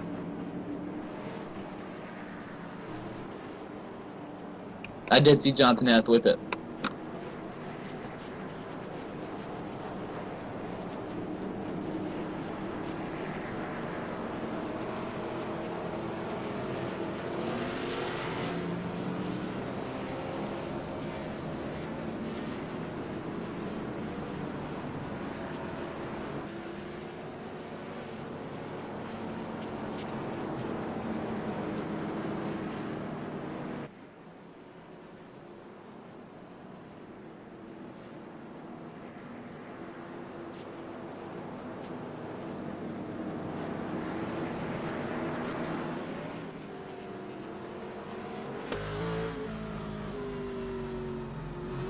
Yeah, we're getting ready to go green flag racing once again.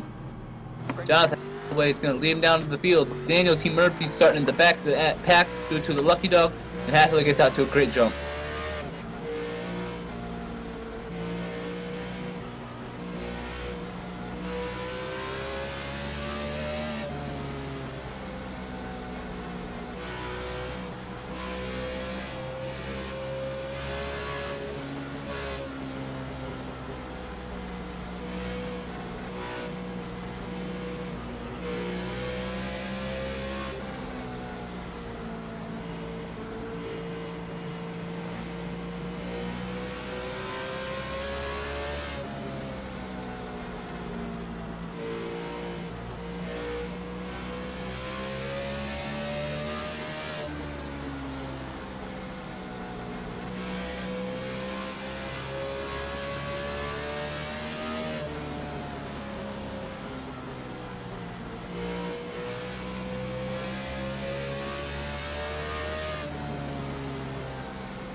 One guy we were talking about there probably a couple hundred laps ago, John Booger just moved into the top 10, 26 laps down due to the problems concerning the number 41 of Christopher Perryman, who's actually coming back out on track as we speak.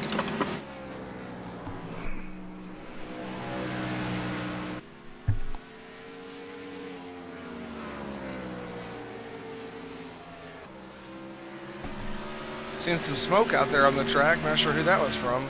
Somebody might have blown a motor there.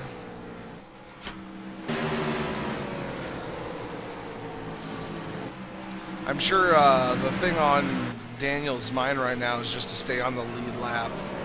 and not get lapped again. And I know that's running through his mind every second that they race green flag.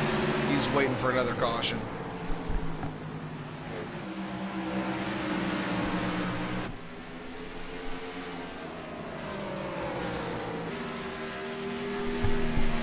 And so is the 55 of Joel Hamilton. He wants to be back on the lead lap as well.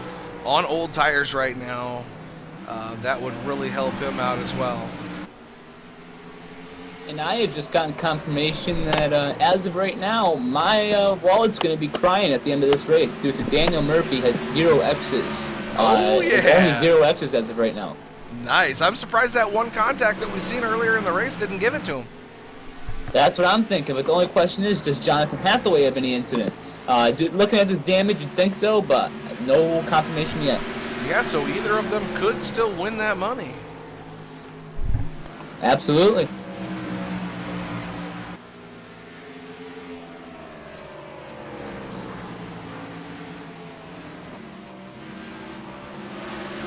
Now my question is, do you think they can make it on a can of fuel? It's They pay gonna be approximately tight. 415 or about 405, excuse me. Then if they can't, if Hathaway can't make it and Murphy can try to stretch it, you can see something very interesting going on. I think it's going to be tight on fuel. Colin, actually go down to Daniel T. Murphy's pit and find out from their crew chief and see what's going on. 10-4, I will. That way we have a little bit more insight. Thorny, are you still here or are you sleeping? Yeah, I'm here. Sorry, I'm working on a project right now on Google Docs. I'm doing multitasking. I'm trying to broadcast with y'all, and yeah.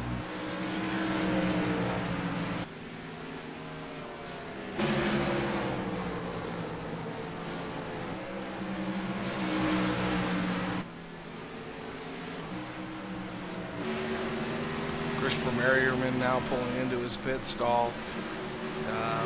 Right side is up 2 fresh tires so far, getting that car full of Sunoco fuel. And the left side is up as well, 4 fresh tires and Sunoco fuel for the 41 car of Christopher Perryman. We've just gotten confirmation from the pit of the 75, Daniel T. Murphy. He did not take fuel under that last caution. Did not take fuel, but they believe that they can still make it. Wow. That is a huge, absolutely huge stretch. He says they also think the 24 can make it, so they're hoping that something bad happens to the 24 for any shot to win.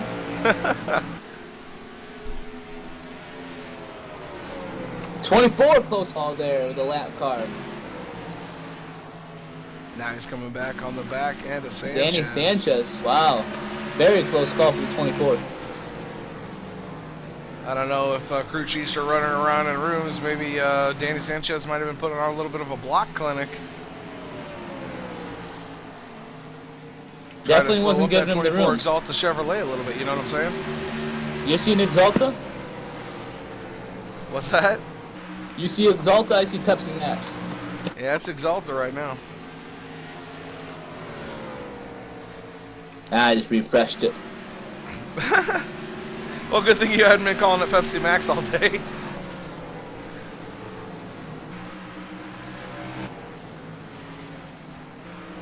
Daniel T. Murphy. This We guy hear someone kinda wrecking right on around. the front stretch. We're Oh, wrecking. this could be it. The caution is Caution out is right out. there. Caution is out. And who Wow. was the wrecker? Not positive. I'm going to try to get a confirmation on that. I know it wasn't Daniel. I know it wasn't Hathaway. This is going to be a battle. Here, Lane Dalton could be involved.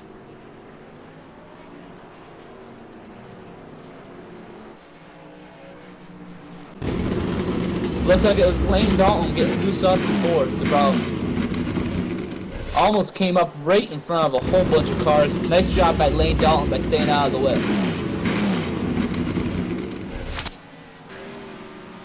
But now, Daniel T. Murphy will be restarting on the outside of Jonathan Hathaway. This is no longer a few mileage race. And This Hathaway is a went back survival in of to the get fittest. tires, I might add. He went and got He fresh did, tires and again. fresh tires, both of them with 4 fresh tires, both of them enough fuel to make it to the end. They're going to be restarting side by side on the restart. We're going to be probably about 70 or 65 laps to go or so on the restart. It's going to be making for some fun racing here. And add into this, actually, Joel Hamilton, one more caution, and he will be on the lead lap as well. 431 laps have been completed. 32, excuse me. Let's see if we can get Lane Dalton up here in the booth, see what happened there and cause that last caution.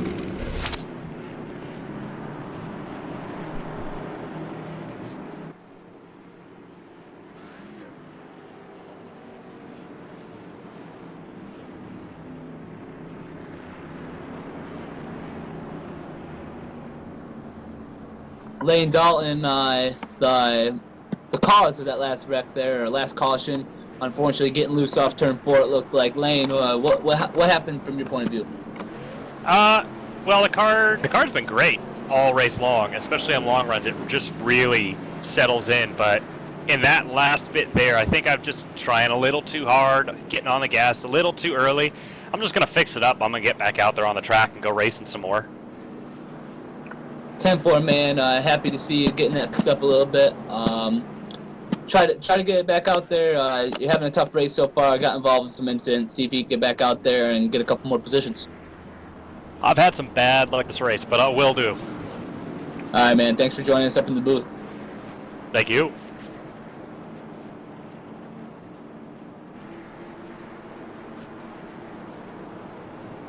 I do believe 1 to go this time.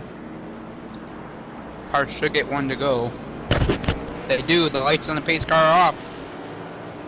Double file. And I believe this is good news for Joel Hamilton. He should have got the lucky dog there. Lucky dog goes to... Doesn't look like it. No, Joel Hamilton does not get... Actually, he did. I think. I don't think he did. I'm not sure. I know Aaron Berg and Wilkinson got it. Yeah, Hamilton did not get it. Pace car's off. Here we go. This could be one of the deciding factors as we have the restart. Jonathan Hathaway got to a great Man, job. just powerhouse out of there. Nothing for Daniel Murphy at all.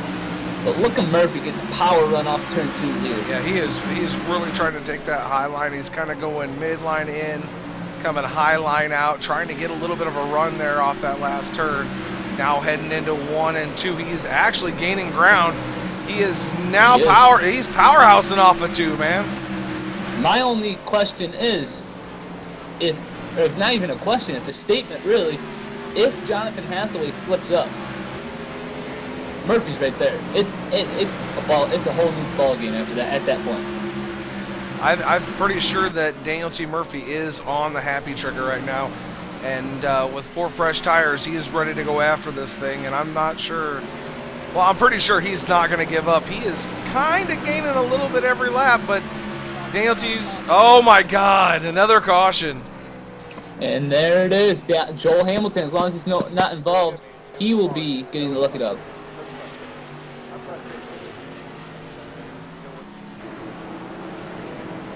I do it see looks like smoke a whole on the track. chain reaction. Looks like it may have been Thomas Lattimore, I believe. I believe it was. Thomas Lattimore was involved. Jose Pabon involved. It also looks like... I can't get a number on that.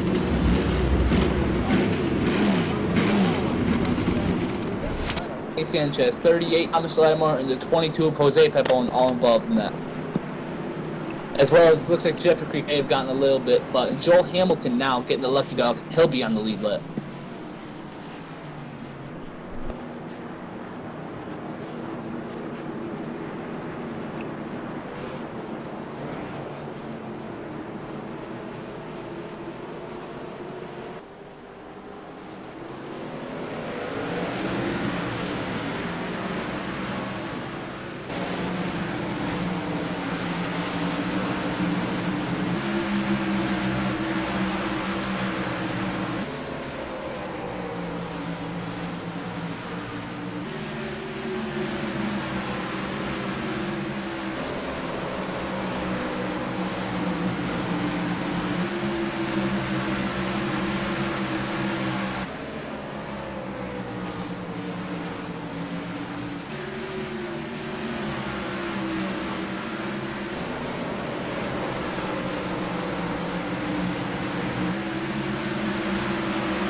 But regardless, guys, what do you guys think about the race so far? As the laps are winding down, what do you think about the race so far?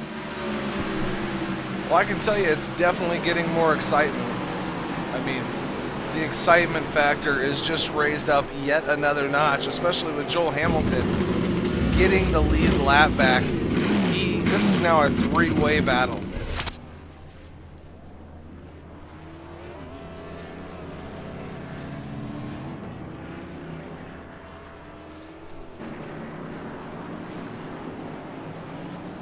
And here's there goes Joel getting his lap back.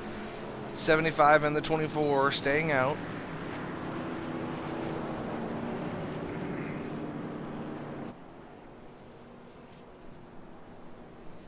One thing you got to think to yourself though, Hathaway's car has been pushing quite a bit. If he didn't have those big jumps on the restart, I don't think he would be in quite the position that he's in. That's a great point, Michael. And you have to be thinking Murphy has started on the outside of Hathaway now 2 or 3 times. You have to be thinking if he's going to time one of these restarts perfectly, all it takes is one time.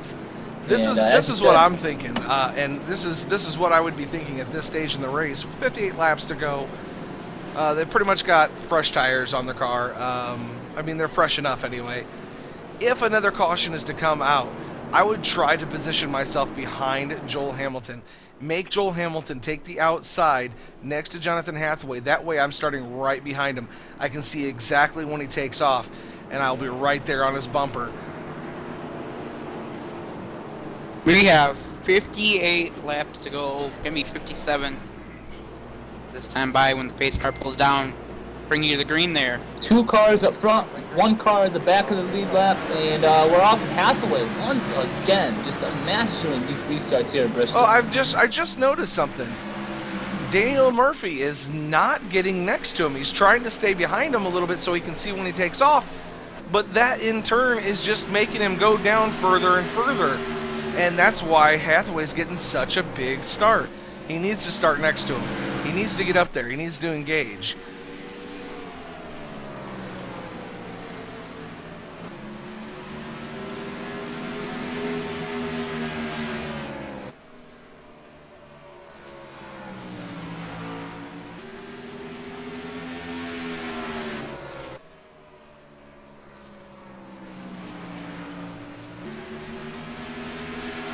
Man, I tell you what, Daniel's pretty close to him. And he is there. Daniel. Oh, he is all over him now. And Hathaway has to be, his hands got to be sweating right now. Oh, my God. Remember what happened last time? Those two were side by side off turn 4. Yeah, a little door slam and sideways. But Jonathan Hathaway did catch it. He did. He's got to be sweating bullets about right now. I mean, he knows that 75 machine is fast. And do not count out Joel Hamilton. If anything, I mean anything at all happens to these two up front, Joel Hamilton's only 2.7 seconds back. Well, yeah, if these guys were to take each other out right at this point in the race, he'd be your leader. By 9 laps. Oh, and Daniel gets a good run off that turn. Turn number 4. It seems like he's getting a better run off of 2, though. And just as I say that, he loses ground off 2.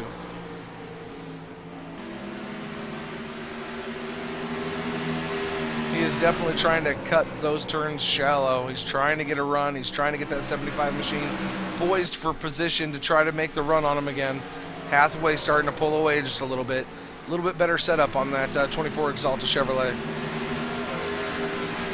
It's not because Chevy guys. I'm still waiting for. Oh, Murphy. Hathaway in the wall. Still waiting for Murphy to pull a little Dale Earnhardt Sr. maneuver on Hathaway there, like Dale Earnhardt did to Terry Labonte back in the 90s. He might not Bristol have to. here. Here he comes, Oh, Daniel look at that Murphy. run. Oh, and the block by Hathaway.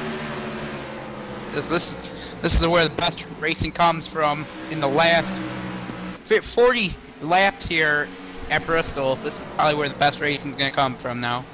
And this is just some. I mean, after almost 400 laps, it's just I mean, good racing for the drivers, but kind of boring for us up here in the booth.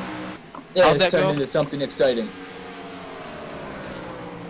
How'd that go? Hathaway keeps pushing it harder and harder, getting up there in the top end of the corners and getting ever so. Oh, and there it goes. Oh, oh no! Oh, God! no. Hathaway saves it, and the caution's out. Caution is out.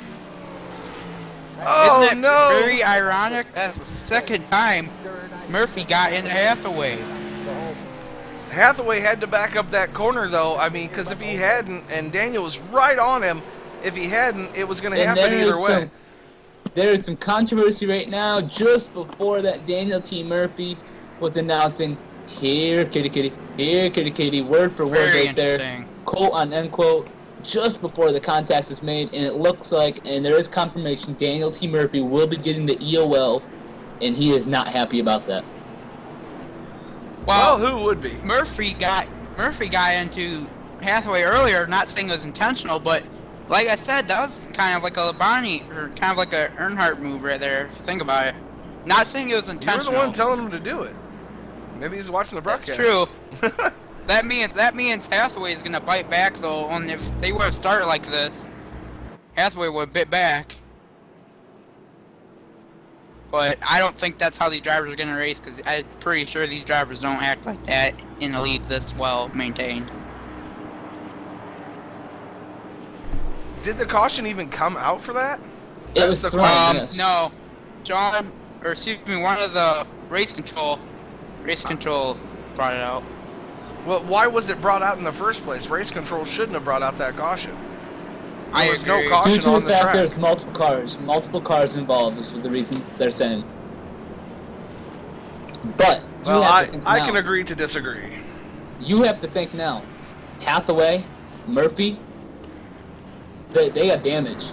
Hamilton, no damage. He can take his 4 fresh Goodyears, Sunoco fuel, and he can get out there and get in the top 2. And he will. Hathaway's going to He's lead him out of the taking pits. Yep, I think Hathaway's going to stay out there in front. And And Murphy. And look at this. Joel Hamilton is in second. He's been in third place the whole race, but laps down, lap after lap down. Just a tough break for him. But now he finally got that good break, and with Daniel T. Murphy getting the EOL penalty due to causing the caution, Joel Hamilton will be restarting on the outside front row. Now, here's my question.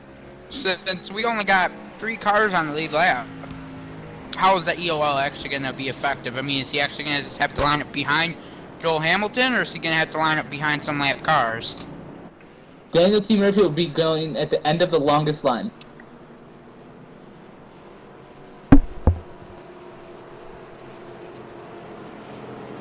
Well, I knew that. I just didn't know, because I've never had this many laps cars and had to ever experience that with an EOL with about only 3 cars on the lead lap. You learn something new every day, don't you?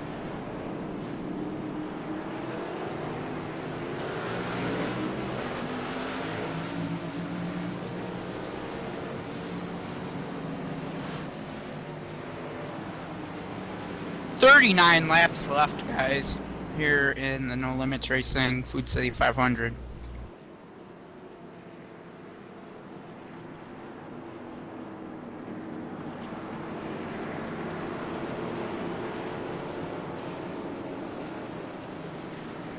Here we go. Can Joel Hamilton get a jump on this restart? Hanging back a little bit and waiting. Green flag is out, and Jonathan Hathaway with another great jump. And Daniel T. Murphy trying to fight his way through.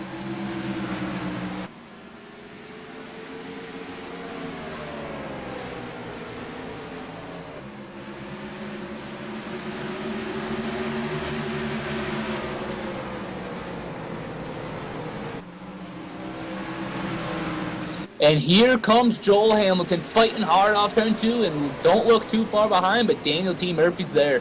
Joel Hamilton Side by side for the lead. Great racing right now. Joel Hamilton, can he clear him off turn 2? He clears him. Joel Hamilton, new leader. Joel Hamilton out there in front finally for the first time tonight. Oh no! Caution down, stay high there. And guess who it is again?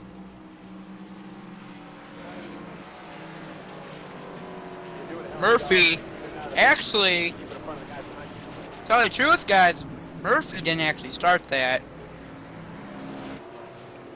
No, the 24 Jonathan Hathaway is done for the race. He is gone. He might be the big suspension there because that was One pretty step, we're intense. trying to get confirmation. And you have to think about it now. Joel Hamilton has this in the bag. If you watch that replay, he literally just comes right down into I'm going to him. go up to the race control and I'm going to try to talk on this. Yeah, he just came right down into him, right into Daniel T. Murphy.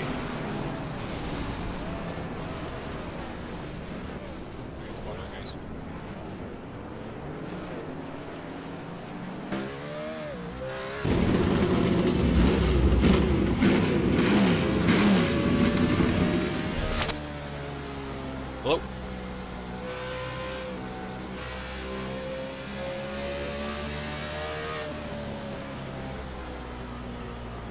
Jonathan Hathaway, man, what's going on? Bring me up to the admin office. I'll get Philly guys in. Okay, bring Jonathan Hathaway up to the...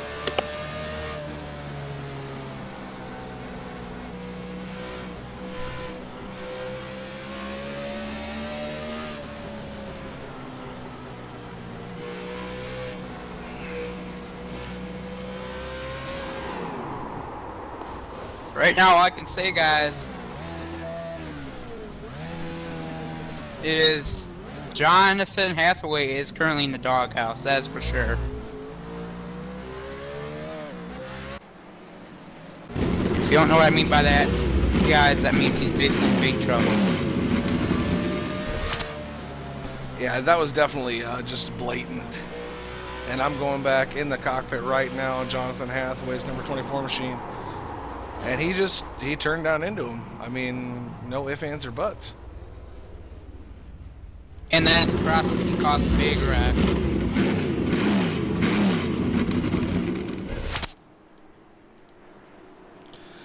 Leader on the track, though, the number 55 of Joel Hamilton.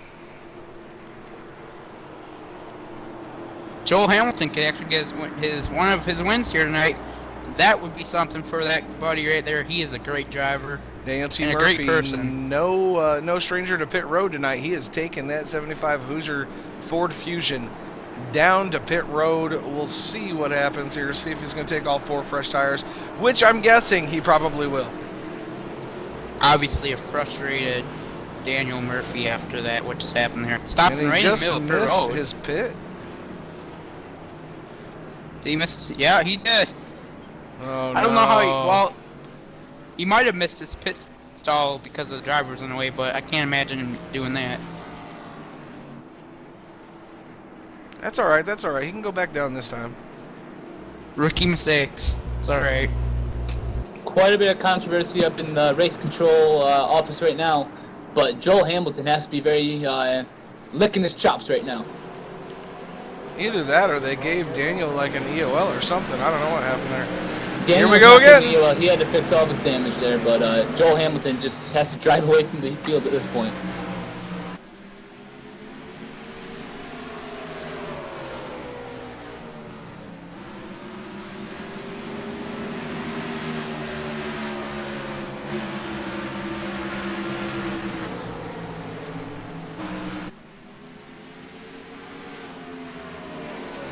And we're joined by the 41 of Christopher Perryman. Chris, how tough race going for you, man? But how's that all working out for you?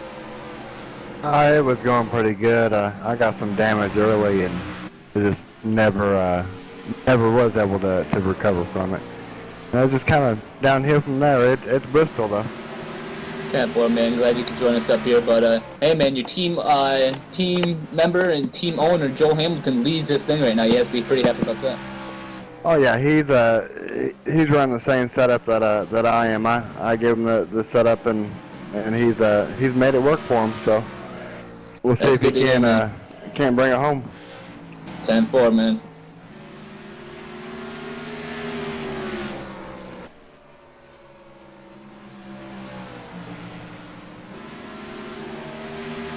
You guys enjoying watching this race? Well, it's definitely gotten more interesting real quick. Oh, wrecking Mastro! You got another one. Oh, Lattimore Mastro.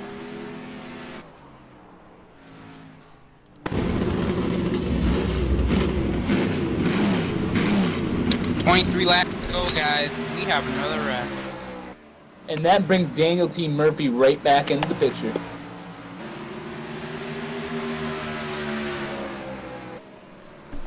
Not necessarily. He was pulling 17.5-second runs. And actually, it was Thomas Lattimore that caused that. Well, actually, I don't know. Stephen Mastro might have It's pulled up Mastro and into it. Lattimore. They just got together, racing instantly. Oh, man. Well, the problem with Daniel T. Murphy is he's got a lot of damage on that automobile.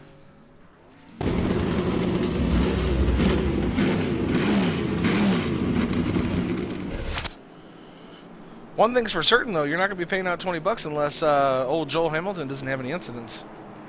That's a good point. I'm going to go see if I can find Joel on the radio and find out how many he has.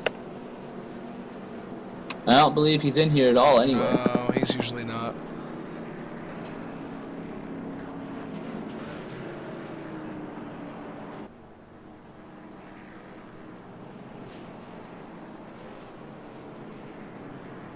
Daniel T. Murphy taking the Hoosier Ford Fusion down pit road. Maybe he can find his pit stall this time. Actually, doesn't look like the 55 has a whole lot of damage. I mean, he has a little bit, but I don't know if he has any points for it though. And I'm sure Daniel's actually going to be sitting in there getting as much damage fixed as possible. He didn't take any tires, so he's just sitting there getting damage fixed. And I am happy here to just announce a little bit that Joel Hamilton, he's in the lead, so I can say I'm happy for it. But he has a couple incidents, so I don't believe I will be paying out $20 today. Hey, you could always just give it to me. I don't know about that, man. Hey, charity work. Looks like we're joined by Lane Dalton up here. What's going on, Lane? Not a whole lot. Just decided I'd come check out what's going on up here since my car's toast.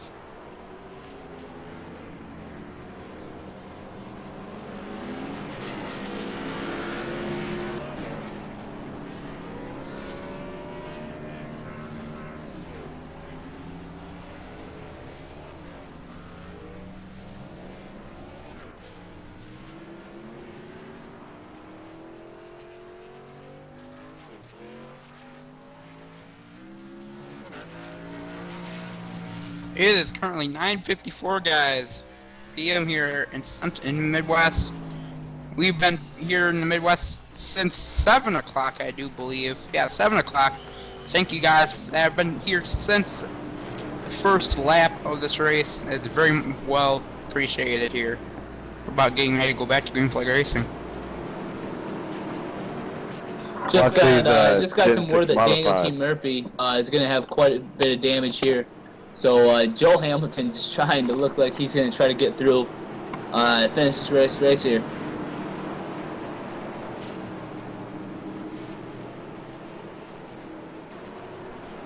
Pace car's off.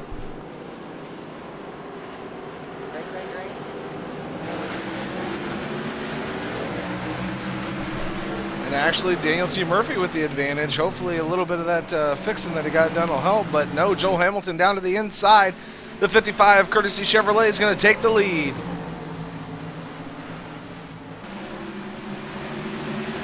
And you know, I've been talking to Joel the last couple weeks, and he's given me some advice that says, just avoid the wrecks, the first 3/4 of the race and then race.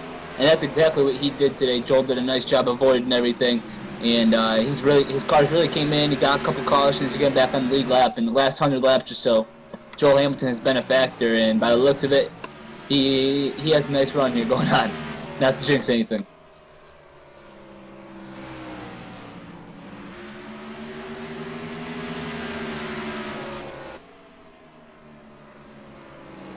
Oh, we got a wreck. 05.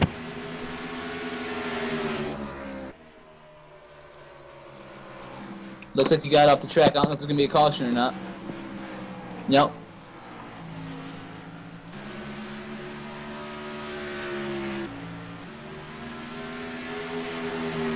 It's unfortunate that Aaron Berge, the Bergenator, ain't on the lead lap right now because he's putting up a fight with Joel Hamilton.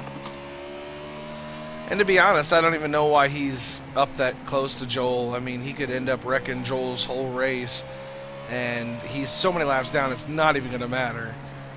That's a good point, but maybe he's just looking for a little action.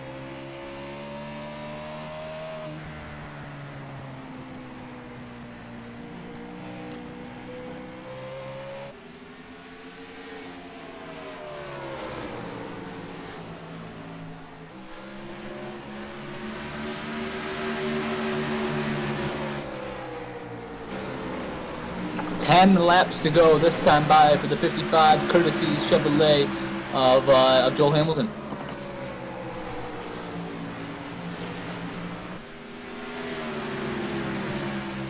Gotta say, I'd be mighty proud to see him win. He's a great mentor, and he got me into this whole thing.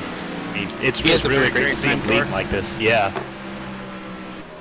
I got into this not from him, but I've raced in his sessions before, and I've if I remember correctly, I think he runs an iRacing center in California. They're closed down right now. Yeah, they're close at the moment because they're moving. He doesn't necessarily run it. He kind of like manages it. He understands the systems, but yeah, he's really into the whole sim racing entirely. Sounds like a Thornicator right there. Yeah. Might sound weird to some of you guys out with the there. laps winding down here, I had just been given an official statement from Dark Horse Racing that states that Daniel Murphy did not hit into Jonathan Hathaway intentionally whatsoever, and they have their story of what happened, and Hathaway has his. So just to clarify that, Daniel Murphy did not get into Jonathan Hathaway intentionally.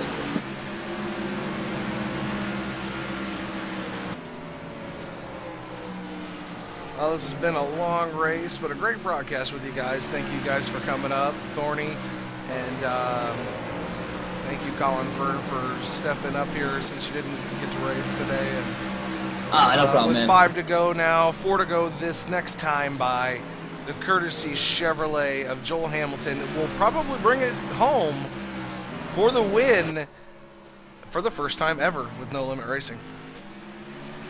That's great to see, man. The courtesy Chevrolet of San Jose is doing a nice job.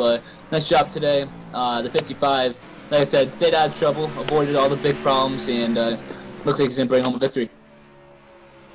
And I just realized this, but he has lapped the entire field. Yeah, Daniel T. Murphy is, with the damage that he's got, he's just going way too slow. That's right, and 2 to go this time by. And as long as the caution does not come out and he can make it back to the white flag, Joel Hamilton has this one in the bag as he enters turn 3. We got a lot of wrecked race cars here. Yes, we do. I believe we only have 12 or 13 And there we left go. in the race. White flags out. Which means people. The wrecked cars are a result of the Coliseum. This is the hardest track for cars. That's exactly what I said before this race started. Time, and Joel Hamilton. And Joel Hamilton picks up the win here at Bristol. 500 laps later. We're in the Coliseum. Oh, they're wrecking after the We are about to die. Salute you. Oh, God. I would personally like to thank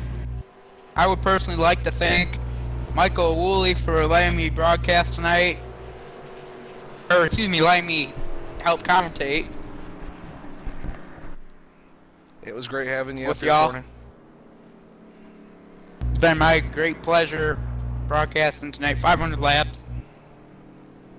It's crazy though to have 500 laps, but again, thank you very much. Congratulations to Joe Hamilton. Well, with that being said, all 500 laps are gone. 501 to be perfectly exact. 16 lead changes. Your winner of the Bristol Food City 500, and Joel Hamilton must not be used to doing donuts because he just screwed that one all the way up. But that looks. We're gonna have to teach him how to do donuts. That looks like like my donuts when I first started doing this with the G27. I guess I gotta teach him how to do that, huh? We're gonna have to go to a commercial real quick, and when we come back, Colin Fern will have the top 3 drivers in the booth with us. Stay tuned for the post-race interview. You're watching MW Productions live coverage of the No Limit Food City 500 directly here from Bristol Motor Speedway, sponsored by DGVertec.net. Check them out at www.dgvertec.net for all your web hosting solutions. We'll be right back.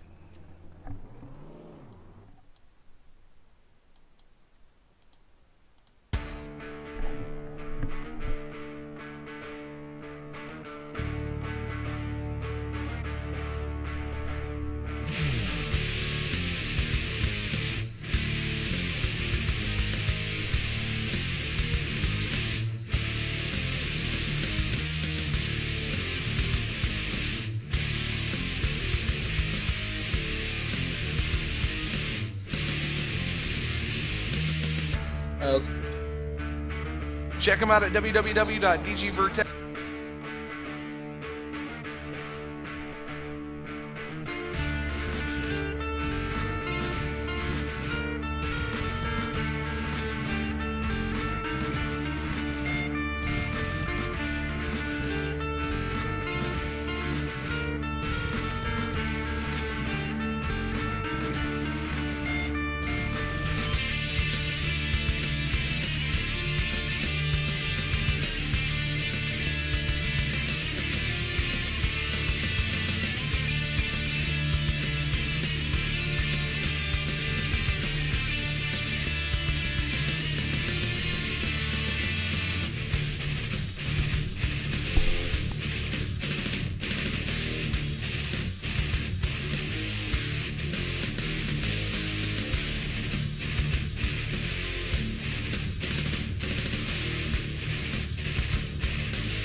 And we're back.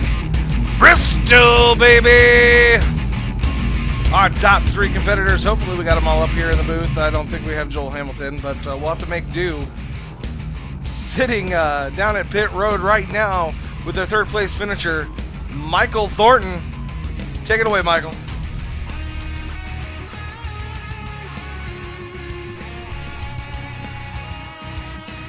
Or we'll just let Colin do it.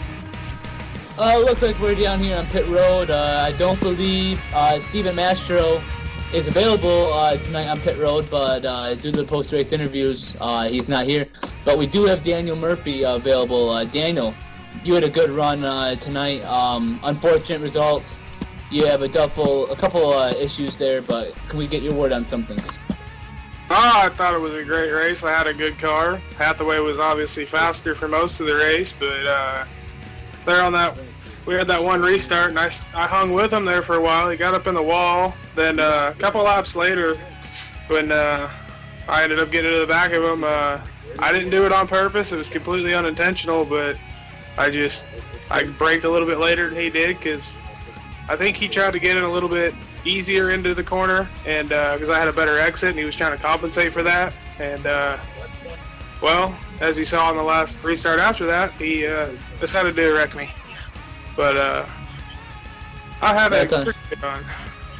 That's unfortunate, man, and I believe both you and Hathaway will be joining NLR officials in the holler after the race. But regardless, man, you got a second place finish. Unofficially, you are going to be the new points leader. You got to be very happy about that. Yeah, that's all I was really after today. I didn't even think it was going to be this good of a car, to be honest. I thought I only had about a top 5 car. But, yeah, it is what it is, man. Short track racing for you. Yeah, man. Unfortunately, just under the circumstances, tough race. But like I said, second place finish. Got to be somewhat happy about that. I'll let you go. It looks like you have some business to take care of. Thanks for joining us up here in the booth, though. Yeah, not a problem. And Thank actually, you. I'm going to go down to Victory Circle with Joel Hamilton. Joel Hamilton. Joel Hamilton, do you got a copy? Yeah, I'm right here.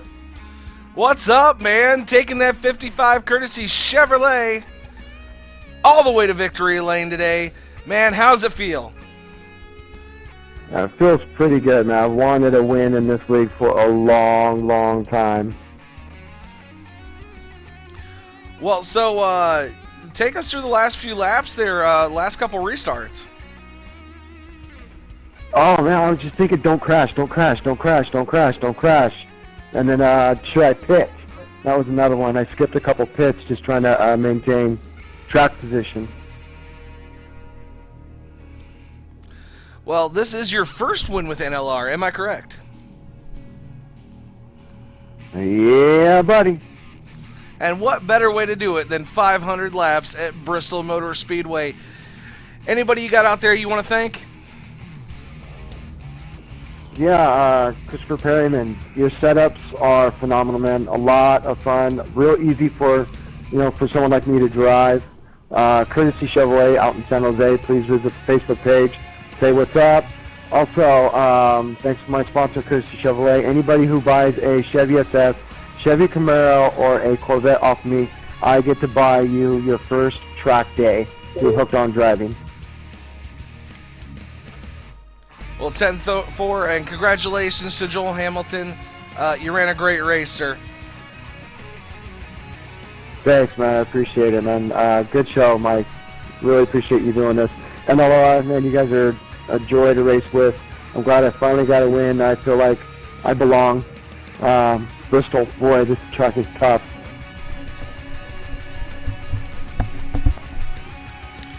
And with that being said, boys and girls, let's give a little recap, Colin.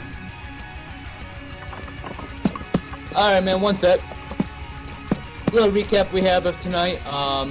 We had a nice race. Looks like Joel Hamilton was the winner.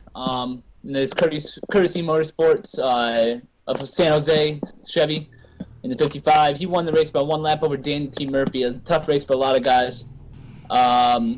Third place would be Steven Mastro. Fourth place, Danny Sanchez. Fifth place, Thomas Lattimore. Sixth place, Jeffrey Creek. Seventh place, Aaron Berge. Eighth place, Kevin Parsons. Ninth place, Jonathan Hathaway. And 10th place, John Booker. In 11th place, we've got Brandon Wilkinson. And in 12th, Randy Shoemake. Christopher Perryman bringing up that 13th spot and running into the 14th position, Jose Pabon. In 15th position, Lane Dalton. And, well, coming right up behind him, Jerome Howard in that 18 machine. Zach Colton in the 99. He was out early, down 290 laps, but he's managed to bring it in 17th position. Danielle Cherry bringing in the 18th position with Brian Wirtz right behind him in the 19th. And running her up in there for the 20th position, William Roberts. In 21st, we have Ross Hato, 380 laps down. Richie Evans, 22nd. Dan Roper, 23rd. 24th, Sean Lodison. 25th, Teddy Reed. 26th, Mike Rominger. 27th, James Thorne. He had a tough race all day. 28th, Ryan Hedrick. 29th, Matt Wirtz. 30th, Anthony Fetchner. And in 31st, not completing even a lap, is Andrew Bird. Well, from all of us here at MW Productions, thank you very much to Colin Fern for helping us broadcast tonight, and Michael Thornton Mr. Thorny himself, stopping by the booth tonight. And everybody that stopped by, and thank you very much, everybody. It's been a great broadcast, but we have to get out of here. We're going to go to a commercial. Yes, we do. Yeah, all right, man. And thank you, Michael, for letting me join you up here, man. I appreciate it. No problem. Thank you all. Hopefully you'll be interviewing me in Victory Lane next week. For watching this tonight. It's you guys, I'm guessing, that makes everything around here. And again, yeah, thanks, Michael, for letting me come up here tonight and commentate with you. Remember, we're sponsored by DGVertech.net for all your web hosting solutions. www.dgvertech.net. And if you're out there listening and you're not on the Real Racing Online TV page, group on Facebook, check that out, Real Racing Online TV, and just click apply, and we'll accept your application, and you'll be updated all the time whenever our races are going to go live, or subscribe down below the picture there, and you'll be updated that way as well. Thank you very much. We out.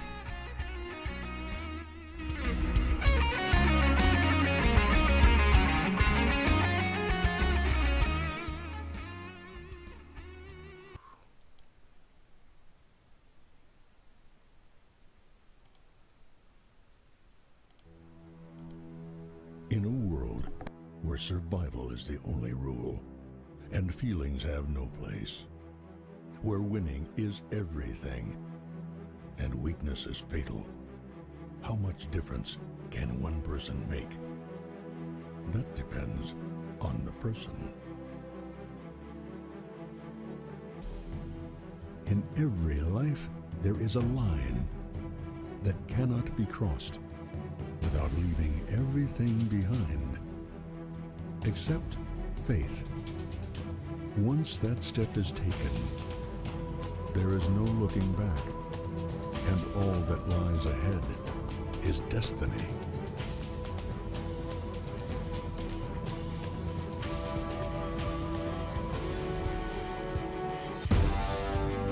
There is no looking back, and all that lies ahead is destiny.